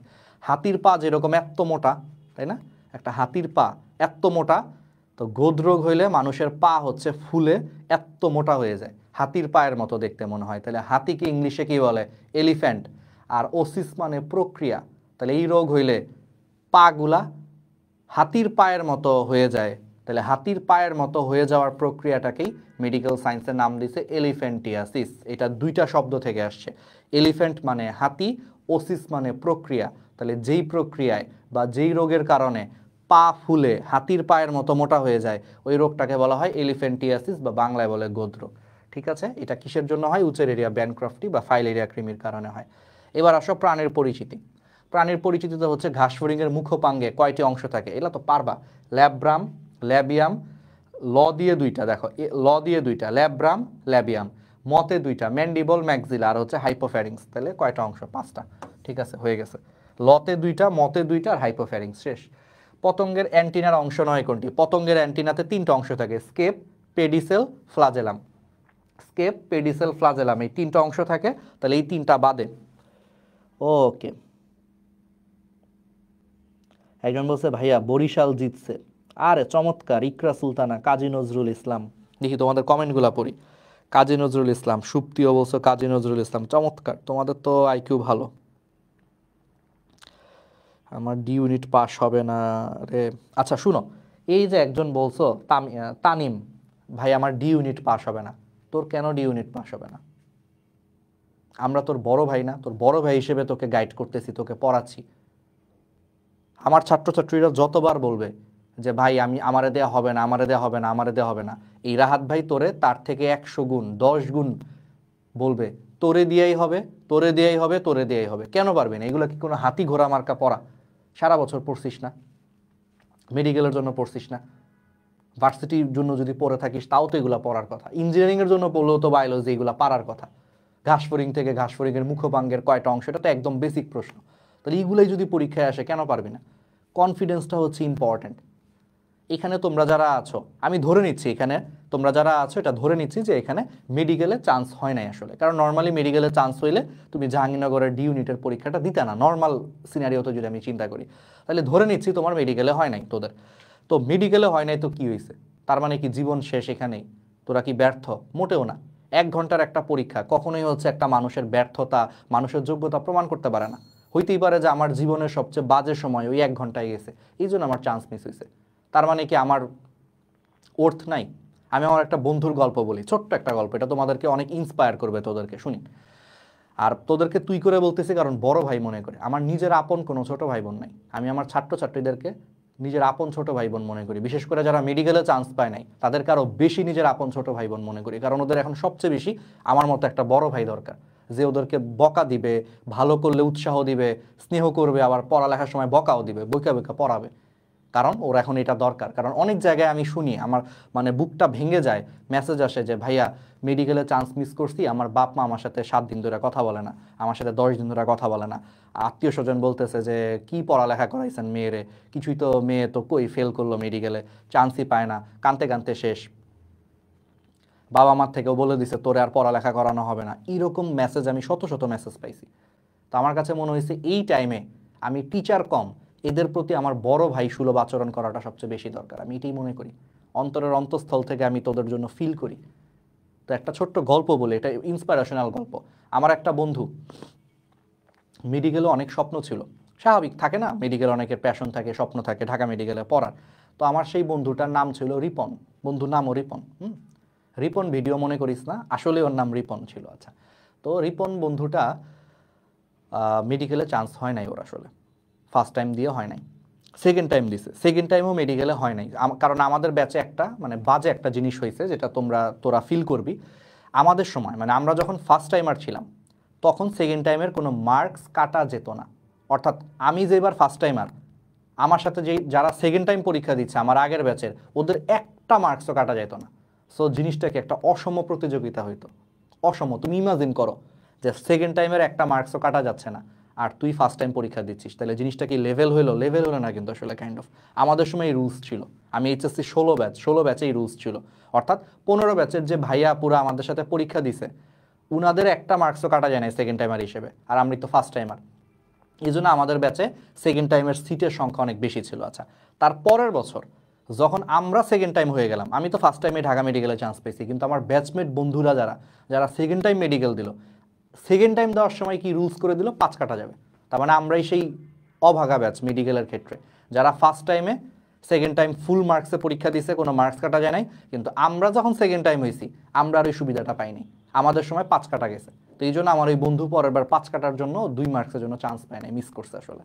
তো যাই হোক, তো সে পরবর্তীতে জাহাঙ্গীরনগরের ডি ইউনিটে পরীক্ষা দিয়েছে সেকেন্ড টাইম দিয়ে, ডি ইউনিটে হচ্ছে টিকছে। এই ডি ইউনিটে টিকে সে অনেক সিরিয়াসলি গবেষণা করছে, সে পড়াশোনার মনোযোগ বাড়াইছে, বিভিন্ন গবেষণা, থিসিস, রিসার্চ পেপার পাবলিশ করে আমার সেই বন্ধু এখন হার্ভার্ডের একটা গবেষক দলের সাথে যুক্ত। সে হার্ভার্ডে হচ্ছে তোমার চলে গেছে, হার্ভার্ডে পড়তেছে, মাস্টার্স করতেছে এবং হার্ভার্ডে গবেষণা করতেছে। হ্যাঁ, ঠিক শুনছো, হার্ভার্ড, সেটা পুরো পৃথিবীর টপ 3টা ইউনিভার্সিটির নাম নিলে একটা থাকবে হার্ভার্ডের নাম থাকবে, এটা তোমরাও শুনছো আর কি। সে হার্ভার্ডের গবেষক দলের একটা সদস্য সে এখন, প্লাস ওখানে মাস্টার্স করতেছে। আমার বন্ধু জাহাঙ্গীরনগরের ডি ইউনিটে পড়ছে। তো কী হয়েছে লাইফে? এইটাই হচ্ছে জিনিস, যে তুই ভালো, ওইটা 1 ঘন্টার পরীক্ষা কখনো তোর ভবিষ্যৎ নির্ধারণ করতে পারবে না। কনফিডেন্স রাখ, অবশ্যই পারবি, অবশ্যই পারবি, অবশ্যই পারবি। ঠিক আছে, ওকে। এবার পতঙ্গের অ্যান্টিনার অংশ নয় কোনটা? তাহলে আমি অলরেডি বলছি 3টা হচ্ছে অংশ, স্কেপ, পেডিসেল, ফ্লাজেলাম, 3টা অংশ। এই জেনা হচ্ছে তোমার কপালের দিকে থাকে আর কি, এটা অ্যান্টেনার অংশ না। আচ্ছা, ঘাস ফড়িংয়ে খাবার চিবানোর কাজ করে কোনটা? খাবার চিবায়, বলো। মানুষ খাবার চিবায় কি দিয়ে? দেখো, যে আমি খাবার চিবায় চিবায় দেখাই। কি করতেছি আমি? খাবার চিবাইতেছি, মানে কি? যে ম্যান্ডিবল দিয়ে চিবাই না, ঘাস ফড়িং আছে ম্যান্ডিবল। ওকে, পারবা। পতঙ্গের স্ক্লেরাইটের সংযোগস্থলে কি থাকে? বলো। মানব দেহে এই যে মাথার যে হাড্ডিগুলা, সেই হাড্ডিগুলার ফাঁকে ফাঁকে কি থাকে? সুচার থাকে। ঘাস ফড়িংয়ের যে স্ক্লেরাইট, সেই স্ক্লেরাইটের সংযোগস্থলেরও নাম দিছে সুচার। ঠিক আছে, এখানেও সুচারই নাম দিছে। ওকে। ঘাস ফড়িং স্পর্শ, ঘ্রাণ ও শব্দ তরঙ্গ অনুভব করে কোনটির মাধ্যমে? ওই যে অ্যান্টিনা আছে না, অ্যান্টিনার মাধ্যমে সে নাড়াচাড়া করে সে খাবারকে স্পর্শ করে স্পর্শ, ঘ্রাণ বা শব্দ তরঙ্গ অনুভব করে, তাহলে অ্যান্টিনার মাধ্যমে। ঠিক আছে। পয়কিলোসেরাস পিকটাস এর ম্যাক্সিলার কোন অংশ অ্যান্টিনা এবং পায়ের অগ্রভাগ পরিষ্কার করে? ম্যাক্সিলারি পাল্প, সরাসরি বইয়ে আছে, ম্যাক্সিলারি পাল্প দিয়ে সে পায়ের অগ্রভাগ এবং হচ্ছে অ্যান্টিনা পরিষ্কারে হচ্ছে অংশ নেয়। ঠিক আছে, এগুলা পারবা। পতঙ্গের মস্তকের বহিকঙ্কালের নাম কি? মস্তকের বহিকঙ্কালের নাম হচ্ছে হেড ক্যাপসুল বা এপিক্রেনিয়াম, 2টা নামই আছে, হেড ক্যাপসুল বা এপিক্রেনিয়াম, তার মানে বিওসি দুইটাই, তাহলে দুইটাই বিওসি উভয়। এগুলো তোমরা পারো। পয়কিলোসেরাস পিকটাসের যৌন মিলন ঘটে কোন ঋতুতে? এগুলো একটু দেখবা, গ্রীষ্মের শেষের দিকে, তার মানে অ্যান্সার হচ্ছে গ্রীষ্মকাল। পয়কিলোসেরাস পিকটাসের শুক্রাণুর ডিম্বাণুতে প্রবেশের মাধ্যম কোনটা, অর্থাৎ কোন ছিদ্রের মাধ্যমে সে প্রবেশ করে? একটা ছিদ্র আছে ছোট্ট, মাইক্রোপাইল। বায়োলজিতে অলওয়েজ মনে রাখবে, এটা একটা গ্রিক শব্দ। মাইক্রো শব্দের মানে হচ্ছে ছোট। ওই যে মাইক্রোস্কোপ, ছোট জিনিসকে দেখার জন্য মাইক্রোস্কোপ ইউজ করি, মাইক্রো শব্দের মানে ছোট। তাহলে ডিম্বাণুতে একটা ছোট্ট ছিদ্র থাকে ডিমের আবরণের মধ্যে, মাইক্রোপাইল, ছোট্ট একটা ছিদ্র, মাইক্রোপাইল। ওই ছিদ্রের মাধ্যমে শুক্রাণুটা প্রবেশ করে, তাহলে অ্যান্সার হচ্ছে মাইক্রোপাইল। দেখছো? এবার আসো রুই মাছে, বলছিলাম না রুই মাছের কোনটা কোথায় রক্ত সরবরাহ করে? চলো আমরা একটু দেখি। দেখো, বায়োলজিতে রেনাল শব্দের মানে হচ্ছে বৃক্ক। অলওয়েজ মনে রাখবা, বায়োলজিতে যেখানেই তুমি রেনাল শব্দটা শুনবা, এই রেনাল শব্দের মানে বৃক্ক বা কিডনি রিলেটেড কিছু। তাহলে রেনাল মানেই বৃক্ক বা কিডনি রিলেটেড কিছু। তাহলে রেনাল ধমনী বল কই সরবরাহ করবে? আমি তোদেরকে ছোট ভাই বোন মনে করে কিন্তু তুই করে পড়াচ্ছি, ঠিক আছে? কারণ আমি বলছি যে সেকেন্ড টাইমার, মানে যারা সেকেন্ড টাইম, আসলে কেন বললাম হঠাৎ করে যে মেডিকেলে চান্স মিস হয়ে গেছে, এখনও তোরা ফার্স্ট টাইমে আসিস, যারা আসিস, আবার এখানে কিছু সেকেন্ড টাইমারও আছে যে সেকেন্ড টাইমও মেডিকেলে দিয়ে হয় নাই, এখন জাহাঙ্গীরনগরের শেষ ভরসা, এরকম আছে কিন্তু অনেকেরই আছে। এই জন্য আমি ওভারঅল ধরে নিচ্ছি এখানে সেকেন্ড টাইম আছে। ফার্স্ট টাইমের মধ্যে আবার অনেকে আছে মেডিকেলে হয় নাই, ভাই আমি আবার সেকেন্ড টাইম দিব, কারণ আমাদের অনেক স্টুডেন্ট এই বছর সেকেন্ড টাইম ব্যাচে যুক্ত হচ্ছে। অলরেডি আমাদের একটা সেকেন্ড টাইম ব্যাচ লঞ্চ হয়েছে, যেটা ডেন্টালের পরে ক্লাস শুরু হবে। ঠিক আছে, অলরেডি সেখানে 200+ ভর্তি হয়ে গেছে। আর এই সংখ্যাটা পুরো বছর মিলে আমার মনে হয় 2 থেকে 2,500 হয়ে যাবে পেইড ব্যাচে। 200+ হয়েও গেছে অলরেডি, যেটা ডেন্টালের পরে ক্লাস শুরু হবে। যাই হোক, সেকেন্ড টাইম ব্যাচ, এই জন্য আমি এই সেন্সে সেকেন্ড টাইম বলতেছি। কেউ আবার মন খারাপ করিস না যে ভাই মেডিকেলে হয় নাই, ভাই আমার সেকেন্ড টাইম বানায় দিল। অনেকেই সেকেন্ড টাইম পরীক্ষা দিবে, আবার তোদের সাথে অনেক সেকেন্ড টাইমাররা অলরেডি ক্লাস করতেছে, কারণ সে সেকেন্ড টাইমে এখন জাবিতে সে ভর্তি হবে। ঠিক আছে, এই জন্য। আচ্ছা, যাই হোক, তাহলে রেনাল শব্দের মানে হচ্ছে বৃক্ক। তাহলে রেনাল ধমনী কোথায় রক্ত সরবরাহ করবে? বৃক্কে। শেষ। এবার আসো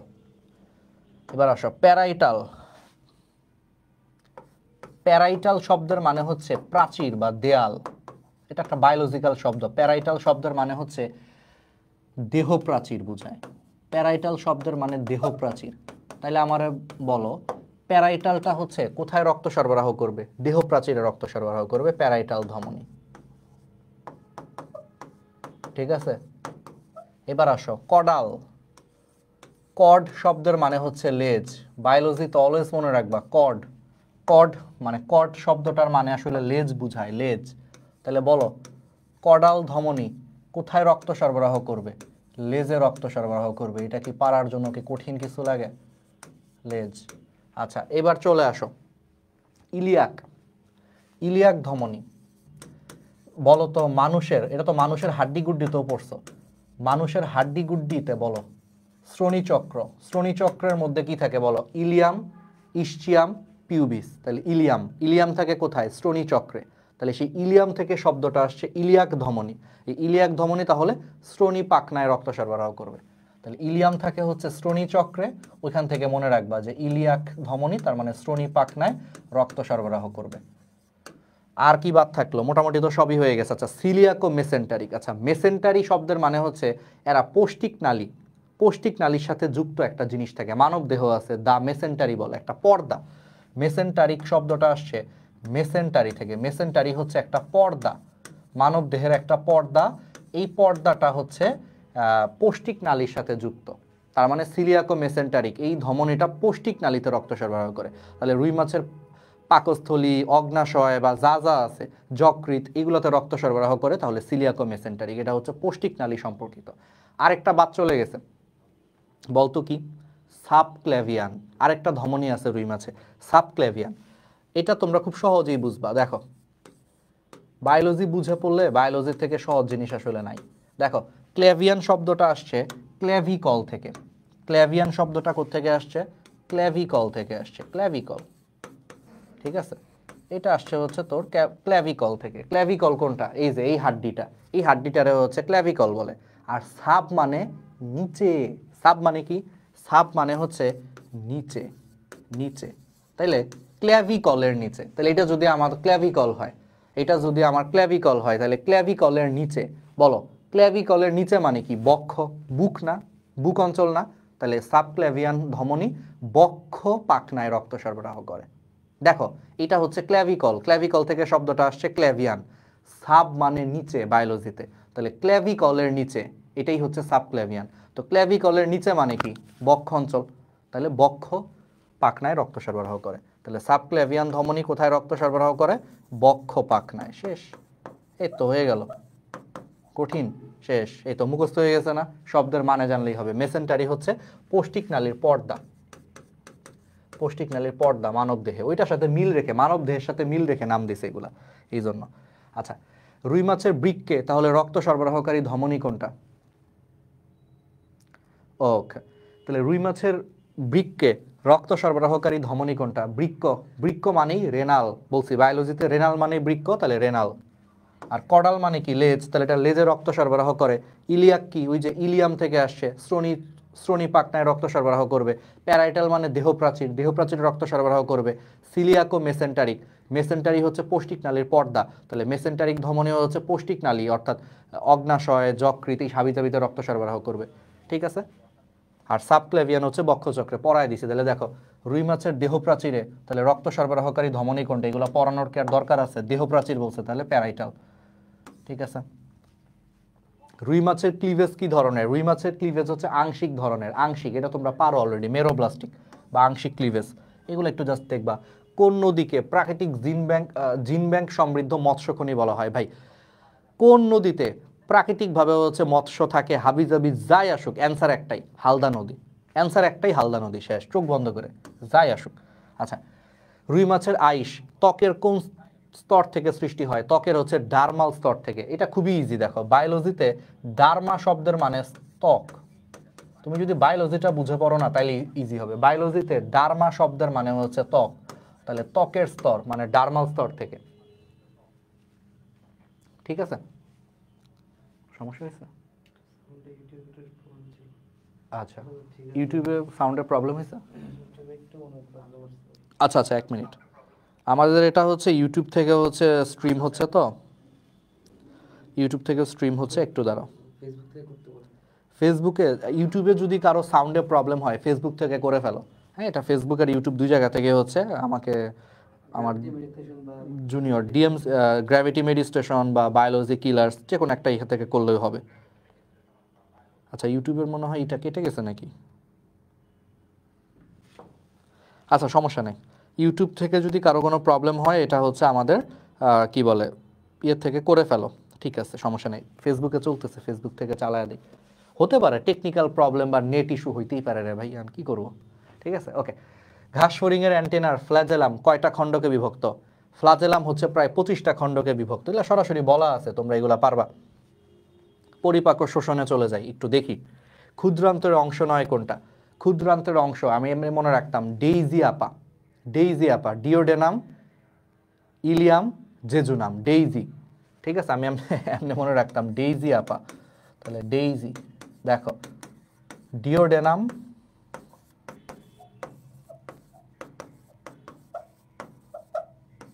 ইলিয়াম আর জেজুনাম, এইগুলো হচ্ছে ক্ষুদ্রান্তের অংশ। তাহলে বলছে ক্ষুদ্রান্তের অংশ নয় কোনটা, নয় বলছে, তাহলে বুঝতেই পারতেছো সিকাম। সিকাম কিসের অংশ? এটা বৃহদান্ত্রের অংশ। ঠিক আছে, ওকে। মানবদেহের পৌষ্টিকতন্ত্রের দীর্ঘতম অংশ কোনটি? এই তো পড়াইছি না, মনে আছে? এই ক্লাসের শুরুর দিকে বলছিলাম, লিখে দিয়েছিলাম, আরেকবার বলি। শুরুটা হবে গলবিল থেকে। বলো গলবিলের সাইজ কত? গলবিলের সাইজ হচ্ছে 12.5 সেন্টিমিটার দৈর্ঘ্য। শুরুটা হবে গলবিল থেকে। 12.5কে দ্বিগুণ করো, 12.5কে দ্বিগুণ করলে কত হয়? 25। এই 25 হচ্ছে অন্ননালীর দৈর্ঘ্য। তাহলে অন্ননালী হচ্ছে মোটামুটি 23 থেকে 25 সেন্টিমিটার। 25-এর সাথে 5 যোগ করো, কত হয়? 30। তাহলে 30 সেন্টিমিটার হচ্ছে তোমার দৈর্ঘ্য, 30-এর অর্ধেক করো, কত? 15 সেন্টিমিটার হচ্ছে প্রস্থ। এটা কার দৈর্ঘ্য প্রস্থ বললাম? পাকস্থলীর। দেখো এগুলো আশা করি তোমাদের মুখস্থ হয়ে গেছে। আমাদের ক্লাস করলে ক্লাসের পর ক্লাসই মুখস্থ হয়ে যায়। দেন চলে আসো ক্ষুদ্রান্ত্র। ভাই নামে ক্ষুদ্র বলে যে সে সাইজে ক্ষুদ্র তা না, ক্ষুদ্রান্ত্র হচ্ছে 6 থেকে 7 মিটার। আর বৃহদান্ত্র নামের মধ্যে বড়, তার মানে যে সে বড় তা না, বৃহদান্ত্র হচ্ছে মাত্র 1.5 মিটার। তাহলে দীর্ঘতম অংশ আসলে ক্ষুদ্রান্ত্র, 6 থেকে 7 মিটার। পড়াইছেন একটু আগে, দেখো এই জিনিসগুলাই। পাকস্থলী থেকে নিঃসৃত এনজাইম কোনটা? এটা তো সবচেয়ে সহজ, পেপসিন। ট্রিপসিন হচ্ছে কোত্থেকে আসে বলো? অগ্নাশয় থেকে আসে। ঠিক আছে। টায়ালিন কোথায় পাওয়া যায়? লালারসে পাওয়া যায়। পারো তো এগুলা। একজন পূর্ণবয়স্ক মানুষ দিনে প্রায় কত লিটার গ্যাস্ট্রিক জুস তৈরি করে? 2 লিটার, 1.5 থেকে 2 লিটার। আজমল স্যারের বই এগুলো আছে, একদম সহজ প্রশ্ন। পাকস্থলীতে অর্ধপাচিত খাদ্যকে কি বলে? কাইম বা পাকমণ্ড বলে। আচ্ছা বলি, মুখগহ্বরে খাদ্যবস্তু চিবানোর পরে সেটাকে বোলাস বলে, বোলাস বা খাদ্যমণ্ড। লেখো, এই দুটা জিনিস লেখো, এটা ইম্পর্টেন্ট। মুখগহ্বরে, অর্থাৎ আমরা মুখে যখন খাবার খাই, তোরা মুখ দিয়ে খাবার খাইলাম, খাবার খায়া খাবার চিবাইতেছি, খাবার চিবানোর পরে যে অবস্থাটা হয় সেই অবস্থাটাকে তোমার বলা হয় বোলাস বা খাদ্যমণ্ড। তার মানে মুখগহ্বরে খাদ্যবস্তু পরিপাকের পর ওই অংশটাকে তোমার বলে খাবারটাকে বলে বোলাস বা খাদ্যমণ্ড। তাহলে বোলাস বা খাদ্যমণ্ড এটা কোথায় পাওয়া যায়? এটা মুখগহ্বরে পাওয়া যায়, মুখগহ্বরে। আর পাকস্থলীতে হচ্ছে খাদ্যবস্তু পরিপাকের পরে সেটাকে বলা হয় কাইম বা পাকমণ্ড। এটাকে বাংলায় বলা হয় পাকমণ্ড। তাহলে একটা হচ্ছে খাদ্যমণ্ড আর একটা হচ্ছে পাকমণ্ড। কাইম বা পাকমণ্ড এটা কোথায় পাওয়া যায়? পাকস্থলীতে। এই দুইটা জিনিস কিন্তু পরীক্ষায় আসবে, যে পাকস্থলীতে অর্ধপাচিত খাদ্যকে কি বলে? কাইম। মুখগহ্বরে অর্ধপাচিত খাদ্যকে কি বলে? বোলাস আসবে। অ্যাম্পুল অফ ভ্যাটার এটা কি? ডিওডেনামে হচ্ছে উন্মুক্ত হয়। ঠিক আছে, ডিওডেনামে উন্মুক্ত হয় অ্যাম্পুল অফ ভ্যাটার। এর মাধ্যমে তোমার কি অগ্নাশয় নালী আর হচ্ছে তোমার কি পিত্তনালী হচ্ছে তোমার অ্যাম্পুল অফ ভ্যাটারের মাধ্যমে ডিওডেনামে উন্মুক্ত হয়। মানব দেহের কোথায় গ্লাইকোজেন থাকে? আচ্ছা গ্লাইকোজেন, এটা এই প্রশ্নটা অনেক কনফিউজিং প্রশ্ন। এটা দেখেই তুমি দাগাবাকি, এটা দেখেই তোমার মাথায় আসবে ভাই যকৃৎ দাগায় দেয়। আর এটা তো সহজ, বাসায় এসে বলবা যে আম্মু আব্বু আরে জাহাঙ্গীরনগর ইউনিভার্সিটির ডি ইউনিট তো একদম কোপায় দিয়ে আসছি। পরে রেজাল্ট দিবে, দেখবা তুমি নিজেই কোপ খেয়ে বসে আছো। কেন? কারণ পরের অপশনটা দেখো, ঐচ্ছিক পেশি। তোমরা কি জানো পেশিতেও কিন্তু গ্লাইকোজেন সঞ্চিত থাকে, পেশিতেও অল্প পরিমাণে গ্লাইকোজেন সঞ্চিত থাকে, যকৃতে তো থাকেই। তাহলে এটার অ্যান্সার আসলে এ আর বি উভয়। বুঝছো?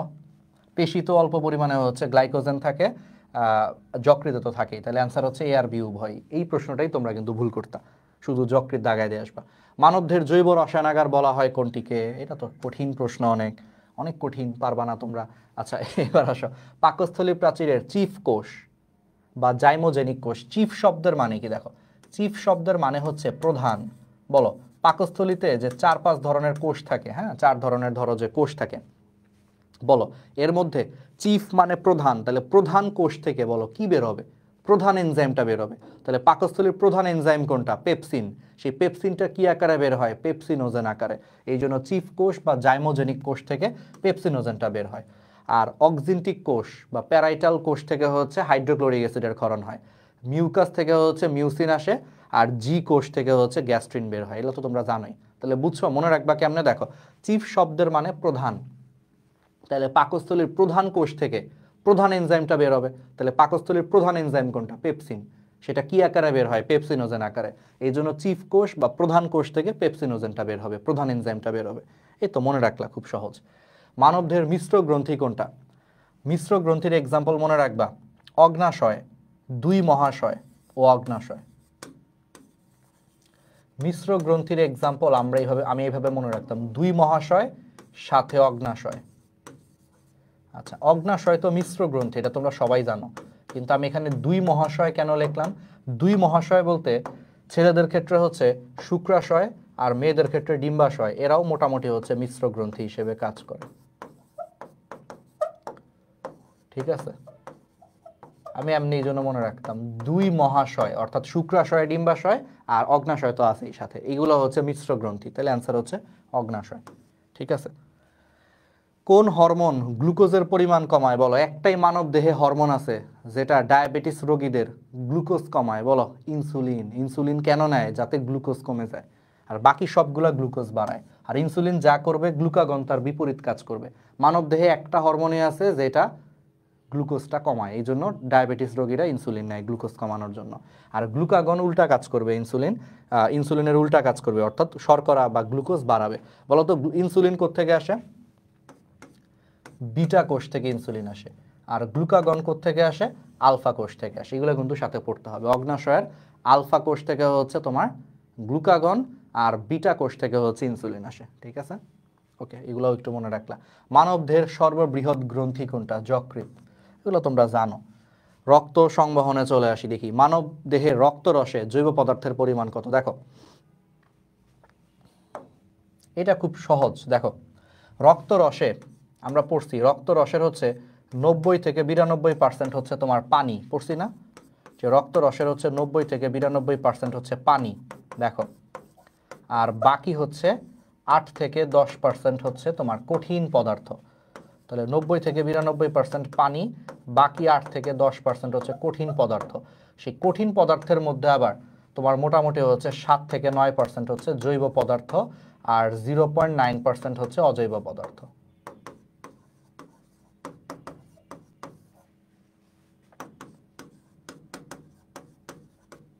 ঠিক আছে, তাহলে 0.9% অজৈব পদার্থ, 7 থেকে 9% হচ্ছে জৈব পদার্থ। ঠিক আছে, ওকে। তাহলে বলছে যে জৈব পদার্থের পরিমাণ কত? 7 থেকে 9%। পারবা। নিচের কোনটি অ্যান্টিবডি সৃষ্টি করে? এটা তো তোমরা পারোই। অ্যান্টিবডি তৈরি করে কে, বলো? বি লিম্ফোসাইট নাকি টি লিম্ফোসাইট? কমেন্টে জানাও। এটা তোমাদের জন্য প্রশ্ন রইল। পারবা তো, এগুলো তো পারা উচিত এখন। কে অ্যান্টিবডি তৈরি করে? সাথে সাথে ঝটপট কমেন্টে জানাও, বি লিম্ফোসাইট নাকি টি লিম্ফোসাইট, বলো। নিচের কোনটি প্লাজমা প্রোটিন নয়? আচ্ছা, প্লাজমা প্রোটিন মনে রাখার টেকনিক তোমরা জানোই মনে হয়, জিপিএ5। I am জিপিএ5। মনে আছে অনেক বছর আগে একটা ভাইরাল হয়েছিল যে বাবু বলো তো জিপিএ5, আমি জিপিএ5 পেয়েছি, এটার ইংলিশ কি? ও জিপিএ5 পাইছে, ওরে ধরছে যে তুমি তো জিপিএ5 পেয়েছো, বলো আমি জিপিএ5 পেয়েছি, এটার ইংলিশ কি? ও বলছে আই এম জিপিএ5। অনেক বছর আগে, এটা আমরা যখন ছোটবেলায় ছিলাম তখন এগুলো হাসাহাসি করতাম। জিপিএ5, আই এম জিপিএ5।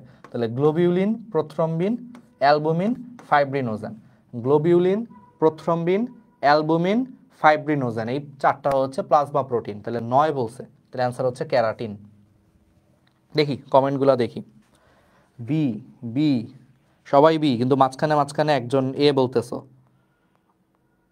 নাকি? সবাই বি, সবাই বি বলতেছো, সবাই বি বলতেছো, তাহলে তো ভালোই। হ্যাঁ, B, B cell, B antibody, মানে বি লিম্ফোসাইট থেকে অ্যান্টিবডি আসে, আর টি থেকে হচ্ছে টি সরাসরি হচ্ছে জীবাণুকে আক্রমণ করে। ঠিক আছে, এগুলো পারতে হবে। স্বাভাবিক অবস্থায় মানুষের রক্ততঞ্চন কাল কত? 3 থেকে 8 মিনিট। এগুলো লেখা আছে আজমল স্যারের বই, এগুলো লেখা আছে, একটু দেখে নিও, মুখস্থ জিনিস। ক্লটিং ফ্যাক্টর 9 কোনটি, বলো?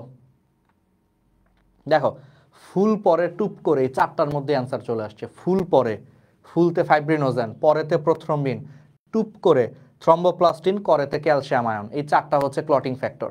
বাট দেখো অ্যালবুমিন কিন্তু ক্লটিং ফ্যাক্টর না, অ্যালবুমিন হচ্ছে প্লাজমা প্রোটিন। তাহলে তো এটাই হচ্ছে অ্যান্সার। দেখছো, প্রাকৃতিক পেসমেকার কোনটা? এসএ নোড বা সাইনোঅ্যাট্রিয়াল নোড। আর এভি নোডকে বলা হয় সংরক্ষিত পেসমেকার। ঠিক আছে, লেখো এগুলাই ঘুরে ফিরে দেখবা পরীক্ষায় চলে আসছে। ঠিক আছে, ওকে। মানব দেহের কার্ডিয়াক চক্রের হচ্ছে তোমার সময়কাল কত সেকেন্ড? টোটাল কার্ডিয়াক চক্র সম্পন্ন হইতে কত সময় লাগে? 0.8 সেকেন্ড সময় লাগে। তার মানে অ্যাট্রিয়ামের সময়কালও 0.8 সেকেন্ড, ভেন্ট্রিকলের সময়কালও 0.8 সেকেন্ড। এর মধ্যে আসো, অ্যাট্রিয়ামের ডায়াস্টল হইতে 0.7 সেকেন্ড লাগে, অ্যাট্রিয়ামের সিস্টল হইতে 0.1 সেকেন্ড লাগে, আর ভেন্ট্রিকলের হচ্ছে ডায়াস্টল হইতে 0.5 সেকেন্ড সময় লাগে, আর সিস্টল হইতে 0.3 সেকেন্ড সময় লাগে। ভাইয়া এটা মনে রাখবো কেমনে? চলো, এটা মনে রাখার একটা টেকনিক আছে, দেখো। সিস্টল মানে কি? সিস্টল মানে সংকুচিত হওয়া। সংকুচিত হওয়া মানে কি? ছোট হয়ে যাওয়া। বলো, জীবনে বড় হইতে সময় বেশি লাগে নাকি ছোট হইতে সময় বেশি লাগে? দেখো, তুমি সারা জীবন ধরে ভালো কাজ করছো, ভালো কাজ করছো, মানুষের পাশে দাঁড়াইছো, অনেক কিছু করছো, তুমি সারা জীবনে সাধনা করে করে আস্তে আস্তে হচ্ছে একটা বড় মানুষ হইছো। তো দেখা গেলো যে একদিন তুমি হঠাৎ করে একটা ভুল করে ফেললা, হয়তো অনেক ছোটখাটো ভুল, বাট দেখবা সেই ভুলটাকে এমনভাবে প্রচার করা হচ্ছে যে তুমি একদম ছোট হয়ে গেলা মানুষের চোখে। তার মানে কি বুঝছো? বড় হইতে সময় লাগে অনেক, যুগের পর যুগ, মাসের পর মাস, বছরের পর বছর ভালো কাজ করে, মানুষের উপকার করে, অনেক ভালো কিছু করে বড় হইতে হয় মানুষের চোখে। বাট ছোট হইতে কিন্তু সময় লাগে না। তোমার একটা ভুল দেখবা মানুষের চোখে একদম তোমাকে ছোট করে ফেলবে। তার মানে ছোট হইতে সময় কম লাগে। এটাই পৃথিবীর নিয়ম, এটাই সায়েন্স, এটাই বাস্তব, না? হা হা হা। তাইলে দেখো, বড় হইতে সময় লাগে অনেক বেশি, ছোট হইতে কিন্তু বাচ্চারা সময় লাগে না। একটা ভুল করবা, মানুষ দেখবা তোমাকে টেনে নিয়ে ছোট বানায় ফেলবে। তুমি হয়তো অত বড় ভুল করোও নাই, বাট মানুষ তোমার এমনভাবে বলবে না জানি তুমি কি করে ফেলছো। আমাদের সমাজটা এইরকমই। এই জন্য ছোট হইতে মানে সিস্টলে সময় লাগে কম।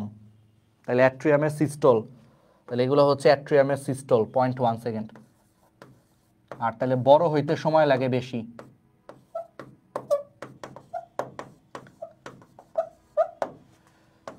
অ্যাট্রিয়ামের সিস্টল হইতে মাত্র 0.1 সেকেন্ড সময় লাগে, তাহলে ডায়াস্টল হইতে 0.7 সেকেন্ড সময় লাগে। সেমভাবে ভেন্ট্রিকলের হচ্ছে তোমার সিস্টল বা ছোট হইতে মানে সংকুচিত হইতে তোমার 0.3 সেকেন্ড সময় লাগে, আর বড় হইতে সময় বেশি লাগে 0.5 সেকেন্ড।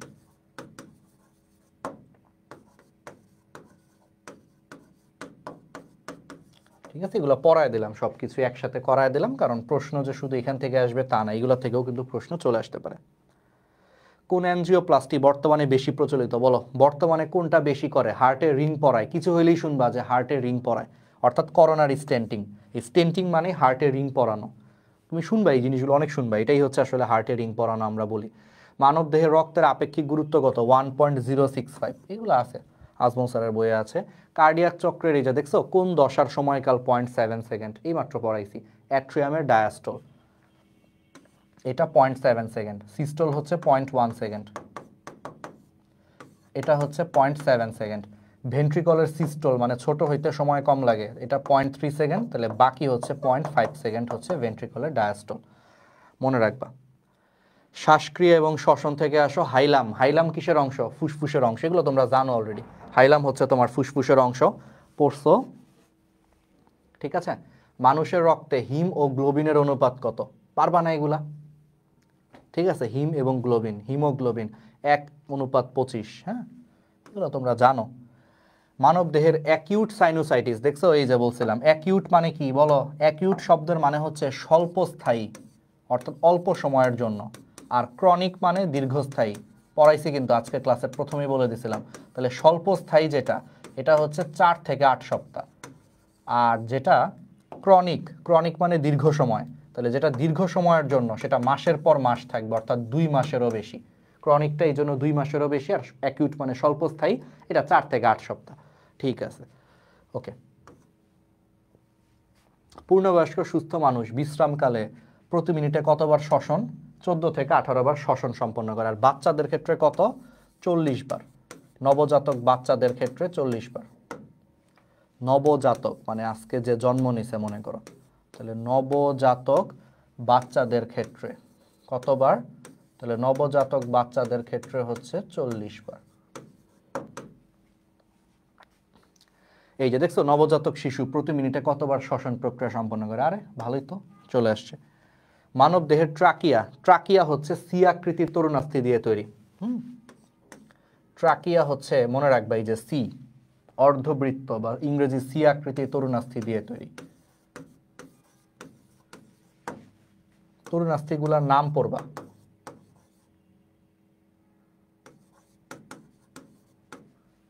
আমি এভাবে মনে রাখতাম, থাই ক্রাই অ্যারিটিনয়েড, থাইরয়েড ক্রাইকয়েড অ্যারিটিনয়েড। আমি এভাবে মনে রাখতাম, থাই ক্রাই অ্যারি, থাই ক্রাই অ্যারি অর্থাৎ থাইরয়েড ক্রাইকয়েড অ্যারিটিনয়েড। এগুলো হচ্ছে তরুণাস্থিগুলোর নাম আর কি, তিনটা গুরুত্বপূর্ণ তরুণাস্থির নাম, থাই ক্রাই অ্যারি, এমনি দিয়ে মনে রাখবো। যাই হোক, এগুলো সি আকৃতির তরুণাস্থি, সংখ্যায় হচ্ছে 16 থেকে 20টা থাকে। এর মধ্যে সবচেয়ে উঁচু কোনটা বলো তো? এই যে ছেলেদের ক্ষেত্রে এই যে গলা সবচেয়ে উঁচু কোনটা? আদমস অ্যাপল বলে, তাই না? তোমরা তো ঘটনাটা শুনছোই, ধর্মীয় ঘটনাটা তো তোমরা জানোই, আদমস অ্যাপল বলে, ঠিক আছে? থাইরয়েড তরুণাস্থির আরেকটা নাম। পারো তো এগুলা নাকি? কঠিন না তো। মানব দেহের প্রতি 100 মিলিলিটার রক্তে কত মিলিলিটার ভৌত দ্রবণ রূপে পরিবাহিত হয়? একটু ভুল আসছে এখানে, পারবা না এগুলা? 0.2 মিলিলিটার পারবা? 0.2 মিলিলিটার। সি বলছিলাম না এগুলো আসবে। ফুসফুসের গঠন এবং কার্যগত একক কোনটা? অ্যালভিওলাস, অবশ্যই। নেফ্রন কিসের একক বলো তো? বৃক্কের কার্যকরী একক। নিউরন হচ্ছে স্নায়ুতন্ত্রের কার্যকরী একক, ঠিক আছে? এগুলো তো তোমরা পারো। চলন অঙ্গ চালনা থেকে দেখো, প্যাটেলা, প্যাটেলা এই যে হাঁটুর মধ্যে থাকে প্যাটেলা, প্যাটেলা হচ্ছে তোমার একটা সিসাময়েড অস্থি। ইন্টারক্যালেটেড ডিস্ক বলছিলাম হৃৎপেশিতে পাওয়া যায়, খুবই ইম্পর্টেন্ট। হৃৎপেশির আরেকটা ভালো ইংলিশ হচ্ছে কার্ডিয়াক পেশি। মানব দেহে করটির অস্থি সংখ্যা দেখো, এখানে দুইটা কাহিনী আছে। দেখো, দুইটা জিনিস তোমার প্যাচ লাগবে, এই প্যাচগুলো আমি একটু লিখে দিই, তাহলে একটু রিভিশন হবে। দেখো, করটি, করটি বনাম করটিকা, তাহলে করটি বনাম করটিকা। দেখো কাছাকাছি, তবু তারা দূরে, ঠিক আছে? আচ্ছা, করটি কয় অক্ষর? 3 অক্ষর। করটিকা কয় অক্ষর? 4 অক্ষর। তাহলে এখানে ছোট মরিচ কোনটা? একটা কথাই শুনছিলা, একটা কথা শুনছো, ছোট মরিচের ঝাল বেশি, শুনছো না? তাহলে করটি হচ্ছে এখানে ছোট মরিচ। ছোট মরিচ কেন? এটা সাইজে ছোট, আর করটিকা সাইজে বড়। তাহলে মনে রাখবা, ছোট মরিচের ঝাল বেশি, অর্থাৎ করটি এখানে হাড্ডি সংখ্যা বেশি। করটি হচ্ছে পুরা মাথার খুলি, পুরাটা, ঠিক আছে? এখানে ছোট মরিচ, তাহলে ছোট মরিচের ঝাল বেশি মানে এখানে হাড্ডি সংখ্যা বেশি। করটিতে হাড্ডি হচ্ছে 29টি। আর করটিকা বড় মরিচ, বড় মরিচের ঝাল নাই। করটিকা হচ্ছে শুধুমাত্র মাথার চান্দি, এই যে মাথার চান্দিটা শুধু। তাহলে মাথার চান্দি বা করটিকাতে হাড্ডি থাকে হচ্ছে 8টা, তাহলে এখানে হচ্ছে 8টি অস্থি। That's it. প্যাচ লাগে, এগুলোতে একটু প্যাচ লাগে। তাহলে প্রশ্নে কোনটা বলছে? প্রশ্নে বলছে করটি, ছোট মরিচ। ছোট মরিচের ঝাল বেশি মানে হাড্ডির সংখ্যা বেশি 29টা, আর বড় মরিচের ঝাল কম মানে 8টা। আচ্ছা, তাহলে 29টা হচ্ছে অ্যান্সার। ঠিক আছে। ব্যাঙ ও হাঙরের ভ্রূণে কি পাওয়া যায় না পাওয়া যায়, ওই যে এগুলো একটু পড়বা, ঠিক আছে? আচ্ছা, মানব দেহে মুখমণ্ডলীয় অস্থি, মুখমণ্ডলে কয়টা আছে বলো? পারা উচিত তো, 14টা। মুখমণ্ডলে 14টা, চান্দির মধ্যে 8টা, 22টা, কানে এই পাশে 3টা এই পাশে 3টা, তাহলে 6টা, 28টা। আর এই যে হাইওয়েড অস্থি এখানে একটা থাকে, 29টা। হ্যাঁ, মানব দেহের মেরুদণ্ডে হচ্ছে অস্থির সংখ্যা কত বলো? 7, 12, 5, 5, 4। এটা বাচ্চাদের ক্ষেত্রে এইভাবে মনে রাখবা, 7, 12, 5, 5, 4 বাচ্চাদের ক্ষেত্রে। এখন পরিণত বয়সে কি হয়? ওই যে স্যাক্রাম 5টা মিলে আসলে একটা হয়ে যায়। কককিক্সের তরুণাস্থিগুলো মানে কককিক্সের হচ্ছে তোমার মেরুদণ্ডের অস্থিগুলো 4টা মিলে একটা হয়ে যায়। এখন পরিণত বয়সে 7, 12, 5, 1, 1। তাহলে কয়টা হইলো? 12 আর 7 19টা, 5 হচ্ছে 24টা, 1 25টা, 1 26টা, তাহলে 26টা। এখন তোমরা বলতে পারো যে ভাইয়া 33টা কেন হইলো না? প্রশ্ন তো মানে পূর্ণবয়স্ক বলে নাই। আচ্ছা, পূর্ণবয়স্ক না বলুক, যেহেতু বলছে যে মানব দেহের মেরুদণ্ডে হাড্ডি কয়টা, তো মানব দেহ বললেই ভাই তুমি অবচেতন মনে, সাবকনশিয়াস মাইন্ডে তুমি একটা পূর্ণবয়স্ক মানুষের কথা চিন্তা করো। তোমাকে যদি বলি মানব দেহ, মানব দেহ বললে তুমি কখনো একটা ছোট বাচ্চার কথা চিন্তা করো না। বাচ্চা বললে প্রশ্নে বলে দেওয়া থাকতো, অলওয়েজ মনে রাখবা, বাচ্চা বললে প্রশ্নে বলে দেওয়া থাকতো, বাচ্চা না বললে অলওয়েজ তুমি পূর্ণবয়স্ক ধরবা। কারণ তুমি কমন সেন্স, তোমাকে আমি বলি একটা মানুষের কথা কল্পনা করো, দেখবা তুমি জীবনে একটা বাচ্চার কথা কল্পনা করবা না, তুমি অলওয়েজ একটা বড় মানুষের কথাই কল্পনা করবা। তো মানব দেহ বলছে, আবার তার উপরে বলে দিছে মেরুদণ্ডে অস্থি কয়টা, তো বুঝতেই পারতেছো এটা পূর্ণবয়স্ক মানুষের ক্ষেত্রেই হবে 26টা। আর যদি স্পেসিফিকলি বলে দিত যে বাচ্চাদের ক্ষেত্রে বা জন্মের সময় হচ্ছে মেরুদণ্ডে কয়টা হাড্ডি থাকে তখন 33টা হইতো, ঠিক আছে। মানবদেহের অক্ষীয় কঙ্কাল, অক্ষীয় মানে কি? দেহের অক্ষরেখা বরাবর থাকে। দেখো আমরা যদি সোজা হয়ে দাঁড়াই, ওয়াই অক্ষ বরাবর, এই যে ওয়াই অক্ষ বরাবর যে হাড্ডিগুলো, এগুলোকে বলা হয় অক্ষীয় কঙ্কাল। ওয়াই অক্ষ বরাবর, এই জন্য নাম হয়েছে অক্ষীয় কঙ্কাল। তাহলে অক্ষীয় কঙ্কাল হচ্ছে 80টা, আর উপাঙ্গীয় কঙ্কাল হচ্ছে 126টা, জানো তো এগুলো। তাহলে 80টা। মুখমণ্ডলের ভোমার অস্থি কয়টা? পারবা না? ঠিক আছে। স্যাক্রাল কশেরুকা পারবা তো? 5টা থাকে, পরবর্তীতে একটা হয়ে যায়। পারবা? এগুলো একটু দ্রুত চলে যায়। হ্যাঁ, ওই ছকটা বলছিলাম, হাড্ডি গুড্ডির ছকটা পড়বা। জিনতত্ত্ব বিবর্তন থেকে মেন্ডেল হচ্ছে কত জোড়া, খুব 7 জোড়া মটরশুঁটি নিয়ে হচ্ছে গবেষণা করছে। পারো এগুলা। মেন্ডেলের প্রথম সূত্রের ব্যতিক্রম 9 কোনটি? প্রথম সূত্রের ব্যতিক্রম হচ্ছে, এটা মনে রাখবা, মেন্ডেলের প্রথম সূত্রের ব্যতিক্রম এই ছক দিয়ে মনে রাখবা, অসমমানী। অসমমালী। অতে হচ্ছে অসম্পূর্ণ প্রকটতা। দেখো, অতে হচ্ছে অসম্পূর্ণ প্রকটতা, সমতে হচ্ছে সমপ্রকটতা, সমতে হচ্ছে সমপ্রকটতা, আর মালিতে হচ্ছে মারণ জিন বা লিথাল জিন।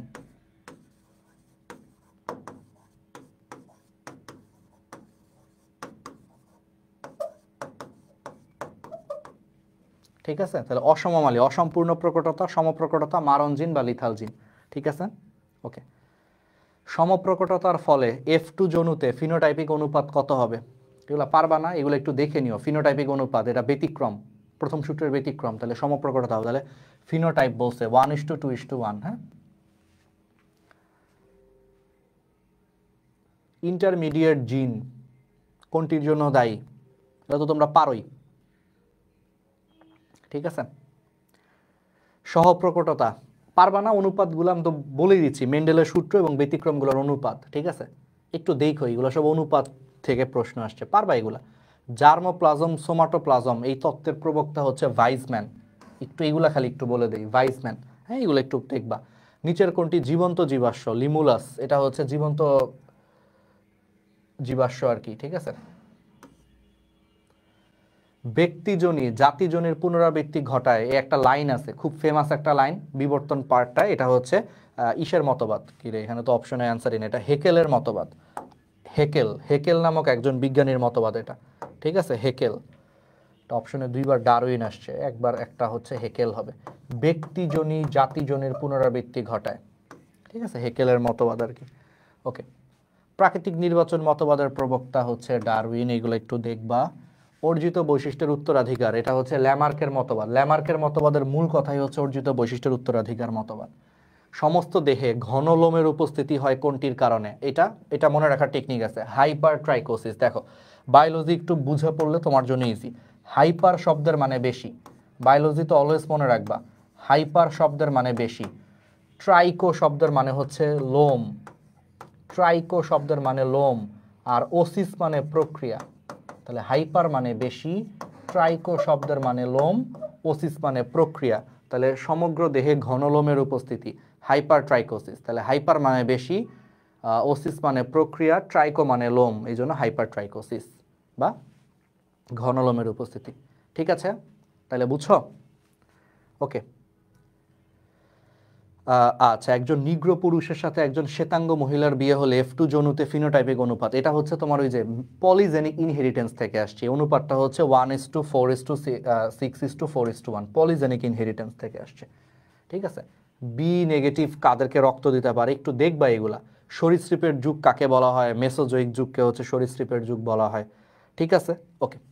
তাহলে এইভাবে হচ্ছে দেখবা। আচ্ছা, রক্তের গ্রুপটা তো পারবা নাকি? নাকি রক্তের গ্রুপ তো তোমার আসলে পারা উচিত, ঠিক আছে, বুঝছো তো? রক্তের গ্রুপ, ঠিক আছে, রক্তের গ্রুপগুলা এগুলা হচ্ছে তোমরা পারবে, ওকে। এটা দেখবা, খালি একটু জাস্ট দেখে যাবা, দ্যাটস ইট। বি নেগেটিভ মানে কি বলো? এখানে কোনো আরএইচ ফ্যাক্টর নাই, তাহলে আরএইচ ফ্যাক্টর না থাকলে সে পজিটিভদেরকেও কি করতে পারবে? রক্ত দিতে পারবে, সমস্যা নাই তো। মানে এখানে ফ্যাক্টরই নেই, আরএইচ ফ্যাক্টর জনিত কোনো সমস্যাই নাই, যারা নেগেটিভ আর কি, ঠিক আছে। তো এই কারণে তোমার হচ্ছে ও এবি পজিটিভকেও রক্ত দিতে পারবে, এবি নেগেটিভকেও রক্ত দিতে পারবে, ও বি পজিটিভকেও রক্ত দিতে পারবে, অর্থাৎ উপরের সবাইকেই সে রক্ত দিতে পারবে। এটার অ্যান্সার, হ্যাঁ, যে বি নেগেটিভ তাদেরকে রক্ত দিতে পারবে, এটার অ্যান্সার হচ্ছে উপরের সবগুলা। আচ্ছা, এটা কিভাবে অ্যান্সার হয়েছে দেখো, তুমি নেগেটিভ পজিটিভ বাদ দাও, ধরো একটা সময়ের জন্য তুমি নেগেটিভটা ভুলে যাও, ধরো শুধু বি, আমারে বলো শুধু বি কাকে রক্ত দিতে পারবে? বি কে রক্ত দিতে পারবে, তাই না? শুধু বি অবশ্যই এবি কে রক্ত দিতে পারবে, এটা তুমি জানো অলরেডি। তাহলে এবি পজিটিভকেও সে রক্ত দিতে পারবে, এবি নেগেটিভকেও রক্ত দিতে পারবে, কোনো সমস্যা হবে না, ঠিক আছে? আর বি পজিটিভকেও সে রক্ত দিতে পারবে, কারণ যে বি নেগেটিভ তার কোনো উল্টাপাল্টা ধরনের কোনো ফ্যাক্টর নাই, আরএইচ ফ্যাক্টর নাই। তাহলে তার যেহেতু আরএইচ ফ্যাক্টর নাই, এই জন্য সে এই তিনজনের যারই রক্ত দেখ না কেন, ওই রক্তে নতুন করে কোনো ফ্যাক্টর ঢুকতেছে না, ওর কোনো আরএইচ ফ্যাক্টর নাই, তাহলে ও তিনজনকে রক্ত দিলেও কোনো প্রবলেম নাই, কারণ আলহামদুলিল্লাহ, কারণও আসলে কাউরে মনে করো যে কোনো নতুন করে কোনো ফ্যাক্টর প্রবেশ করাচ্ছে না, ফলে এদের কোনো সমস্যা হবে না আর কি, বুঝছো? এটা হচ্ছে বেসিক, তোমরা তো এগুলো পড়ছোই অলরেডি, রক্তের গ্রুপগুলা, ঠিক আছে? এগুলো একটু দেখো। ওকে, তাহলে দেখছো, তাহলে বলো তোমাদের কাছে হচ্ছে কেমন লাগছে জিনিসগুলা, বলো তাহলে তোমাদের কাছে ওভারঅল হচ্ছে জিনিসগুলো হচ্ছে কেমন লাগছে?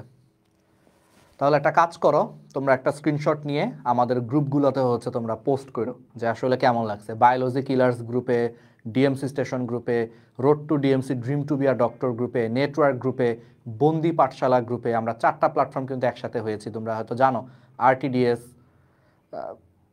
বায়োলজি কিলার্স, বন্দি পাঠশালা, আর হচ্ছে অ্যাসপেক্ট বা নেটওয়ার্ক আর কি, নেটওয়ার্ক আসলে যদি আমরা স্পেসিফিকলি বলি, 4টা প্ল্যাটফর্মে একসাথে হয়ে তোমাদের জন্য একটা বিশাল বড় কিছু করার প্ল্যান নিয়ে হচ্ছে আমরা আগাচ্ছি। হ্যাঁ, কৃষি নিয়ে হচ্ছে আমরা আগাচ্ছি। তোমাদের হয়তো সামনে যারা কৃষির জন্য পড়তে চাচ্ছ, কৃষি, তাদের জন্য একটা কৃষির জন্য একদম বেসিক থেকে অ্যাডভান্স লেভেলে কৃষির জন্য একটা হচ্ছে সুপ্রিম একটা হচ্ছে কোর্স আসবে, বুঝতেই পারতেছো। 4টা প্ল্যাটফর্মের তো অলরেডি তোমরা নাম শুনছো, RTDS, road to DMC plus DMC station, biology killers, Bondi Pathshala, আর হচ্ছে তোমার নেটওয়ার্ক। নেটওয়ার্কে কৃষিতে তুমি যত বই পড়বা, হ্যাঁ, কৃষির বই মানেই আসলে নেটওয়ার্ক, এরকম হয়ে গেছে আসলে, যে কৃষির তুমি হচ্ছে প্রশ্ন ব্যাংক কিনবা মানেই নেটওয়ার্ক কিনবে আসলে। তাহলে যেই বইটা পড়ে তুমি কৃষি পরীক্ষা দিতে যাবা, সেই বইয়ের প্ল্যাটফর্মে 4টা প্ল্যাটফর্ম আমরা একসাথে হয়ে কৃষির জন্য আমরা কিছু কাজ করব সামনে। যাই হোক, তোমরা সামনের দিনগুলোতে আরও দেখতে পারবা কৃষির জন্য যাদের টার্গেট, তারা আমাদের সাথে টাচে থাকো। আর একটা রিভিউ দিও, ধরো আজকেই যে সুন্দর করে একটা ছবি পোস্ট দিলাম, একটা স্ক্রিনশট তুলে ফেলতে পারো, ঠিক আছে?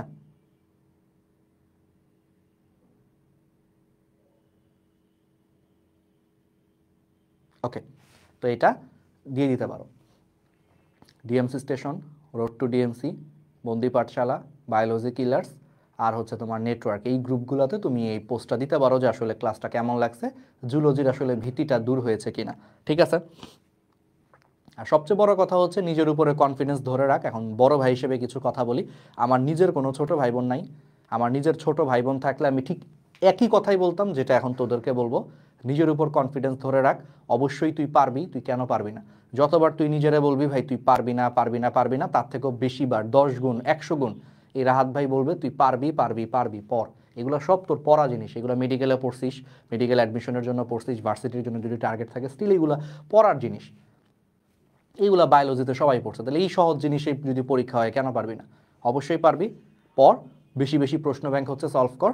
আর দুশ্চিন্তা করার কোনো কারণ নাই, ভাইয়া মেডিকেলে চান্স মিস হয়েছে, এরপর থেকে আমি আসলে ভাই পড়ার টেবিলে বসতেই পারতেছি না, এরকম আবেগ দিলে হয় না।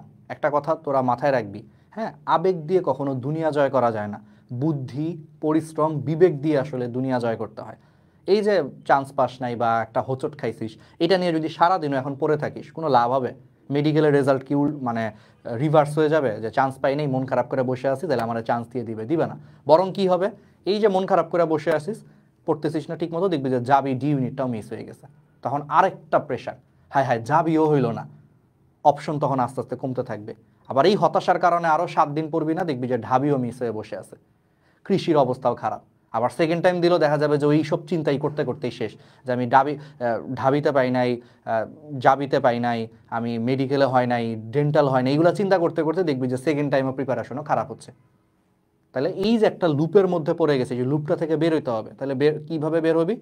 যে আরে ভাই আমার 1 ঘন্টা খারাপ হয়েছে, আমার মেডিকেলে 1 ঘন্টা খারাপ পরীক্ষা হয়েছে, তো কি হয়েছে, মেডিকেলে চান্স পাই না তো কি হয়েছে, পরেরগুলো একদম টপ করব।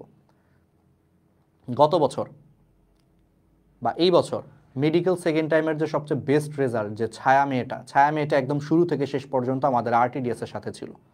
প্রথম যখন আমরা কোর্স লঞ্চ করছি তার প্রথম দিনই ও ভর্তি হয়ে গেছে। তো এই মেয়েটা গত বছর যখন ফার্স্ট টাইম মেডিকেলে পরীক্ষা দিছে ও 56 পাইছে, 56.5 বা এরকম কিছু একটা পাইছে। সেই মেয়েটা সেকেন্ড টাইমে মেডিকেলে 90.5 পাইছে। তাহলে 56 থেকে 90.5, যেটা সেকেন্ড টাইমারদের মধ্যে বেস্ট রেজাল্ট এবার RTDS থেকে হয়েছে। তাহলে কিভাবে পারছে? কনফিডেন্স। তাহলে ছায়া যদি পারে, তোদের এখানে যারা আছে সেকেন্ড টাইম দে, জাবিতে দে, ঢাবিতে দে, যেখানেই দে, কেন পারবি না?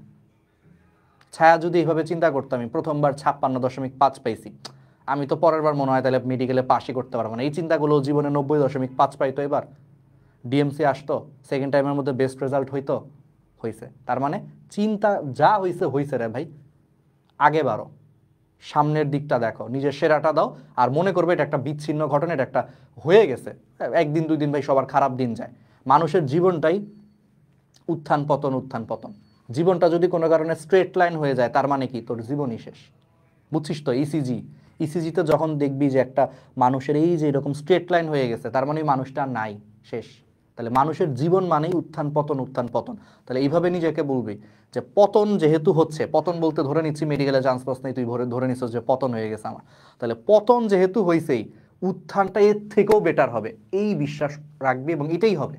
বেঁচে থাকা মানেই তোর পতন হয়েছে, দেখবি উত্থানটা রাজকীয়ভাবে হচ্ছে। নতুন উদ্যমে পড়তে বসো, একদম কোপায় দিতে পারবা।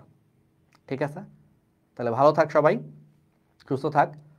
কৃষিতে, গুচ্ছে, জাবি, রাবি, ঢাবি, অথবা হচ্ছে সেকেন্ড টাইম মেডিকেল, যেখানেই দিস না কেন, মন প্রাণ দিয়ে পড়, অবশ্যই হবে। ঠিক আছে? আমরা আছি, আমি নিজে গাইড করব। মেডিকেল সেকেন্ড টাইম দিলে আমি নিজে গাইড করব, কারণ এই ফিল্ডটা হচ্ছে আমার এক্সপার্টিস। আমি নিজে ঢাকা মেডিকেল থেকে পড়ে বের হয়েছি, 9 বছর ধরে পড়াচ্ছি মেডিকেল অ্যাডমিশনের জন্য। তো আমি নিজে গাইড করব, বা ভার্সিটির জন্য আমি নিজে গাইড করব। আমি ডিউতে হচ্ছে 115তম ছিলাম, মানে 100-র ঘরে ছিলাম, 113 বা 115-র মতো ছিলাম ডিউ কোঅর্ডিনেটে। আমি গাইড করব, এইরকম রেজাল্ট অবশ্যই পারবি, জাস্ট নিজের উপর বিশ্বাস রাখ, হবে, অবশ্যই হবে। মানুষ কত কত কত কিছু করে ফেলছে, চন্দ্র জয় করে ফেলছে, মঙ্গল গ্রহ জয় করে ফেলছে, আর তুই খালি 2টা বই পড়া ভাই পরীক্ষা ভালো করতে পারতেছি না, এটা কোনো কথা? অবশ্যই পারবি।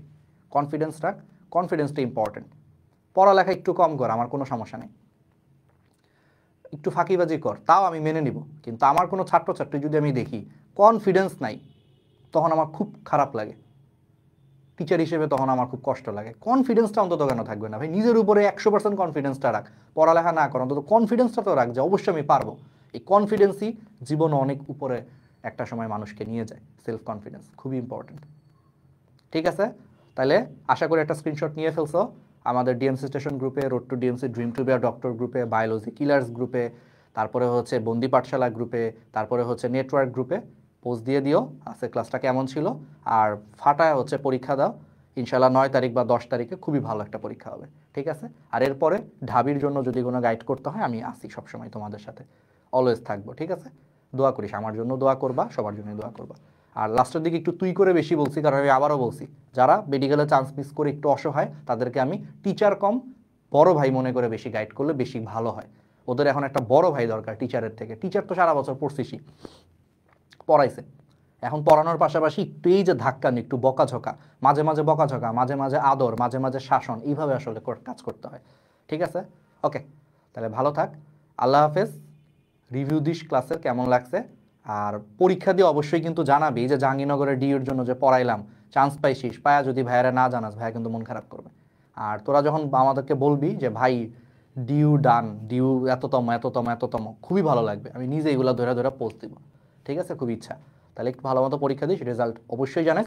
ভালো করলে তো জানাবি, খারাপ করলে আরও বেশি করে জানাবি, কারণ তোকে ডিউর জন্য পড়াবো, কৃষির জন্য পড়াবো, গুচ্ছর জন্য পড়াবো, একটা না একটা জায়গায় চান্স পাওয়ানোর পরে দেন আমি হচ্ছে স্বস্তিতে থাকবো যে না, আমার এই স্টুডেন্টটা একটা জায়গায় গেছে। ঠিক আছে? সবসময় আছি, যে কোনো দুঃখ কষ্টে আমি রাহাত ভাই সবসময় তোদের পাশে আছি। ঠিক আছে? তাহলে ভালো থাক। তাইলে আজকে রাত হয়ে গেছে, আমি হয়তো খাওয়া দাওয়া করি না, এখন একটু খাওয়া দাওয়া করবো। আল্লাহ হাফেজ তাহলে, আসসালামু আলাইকুম।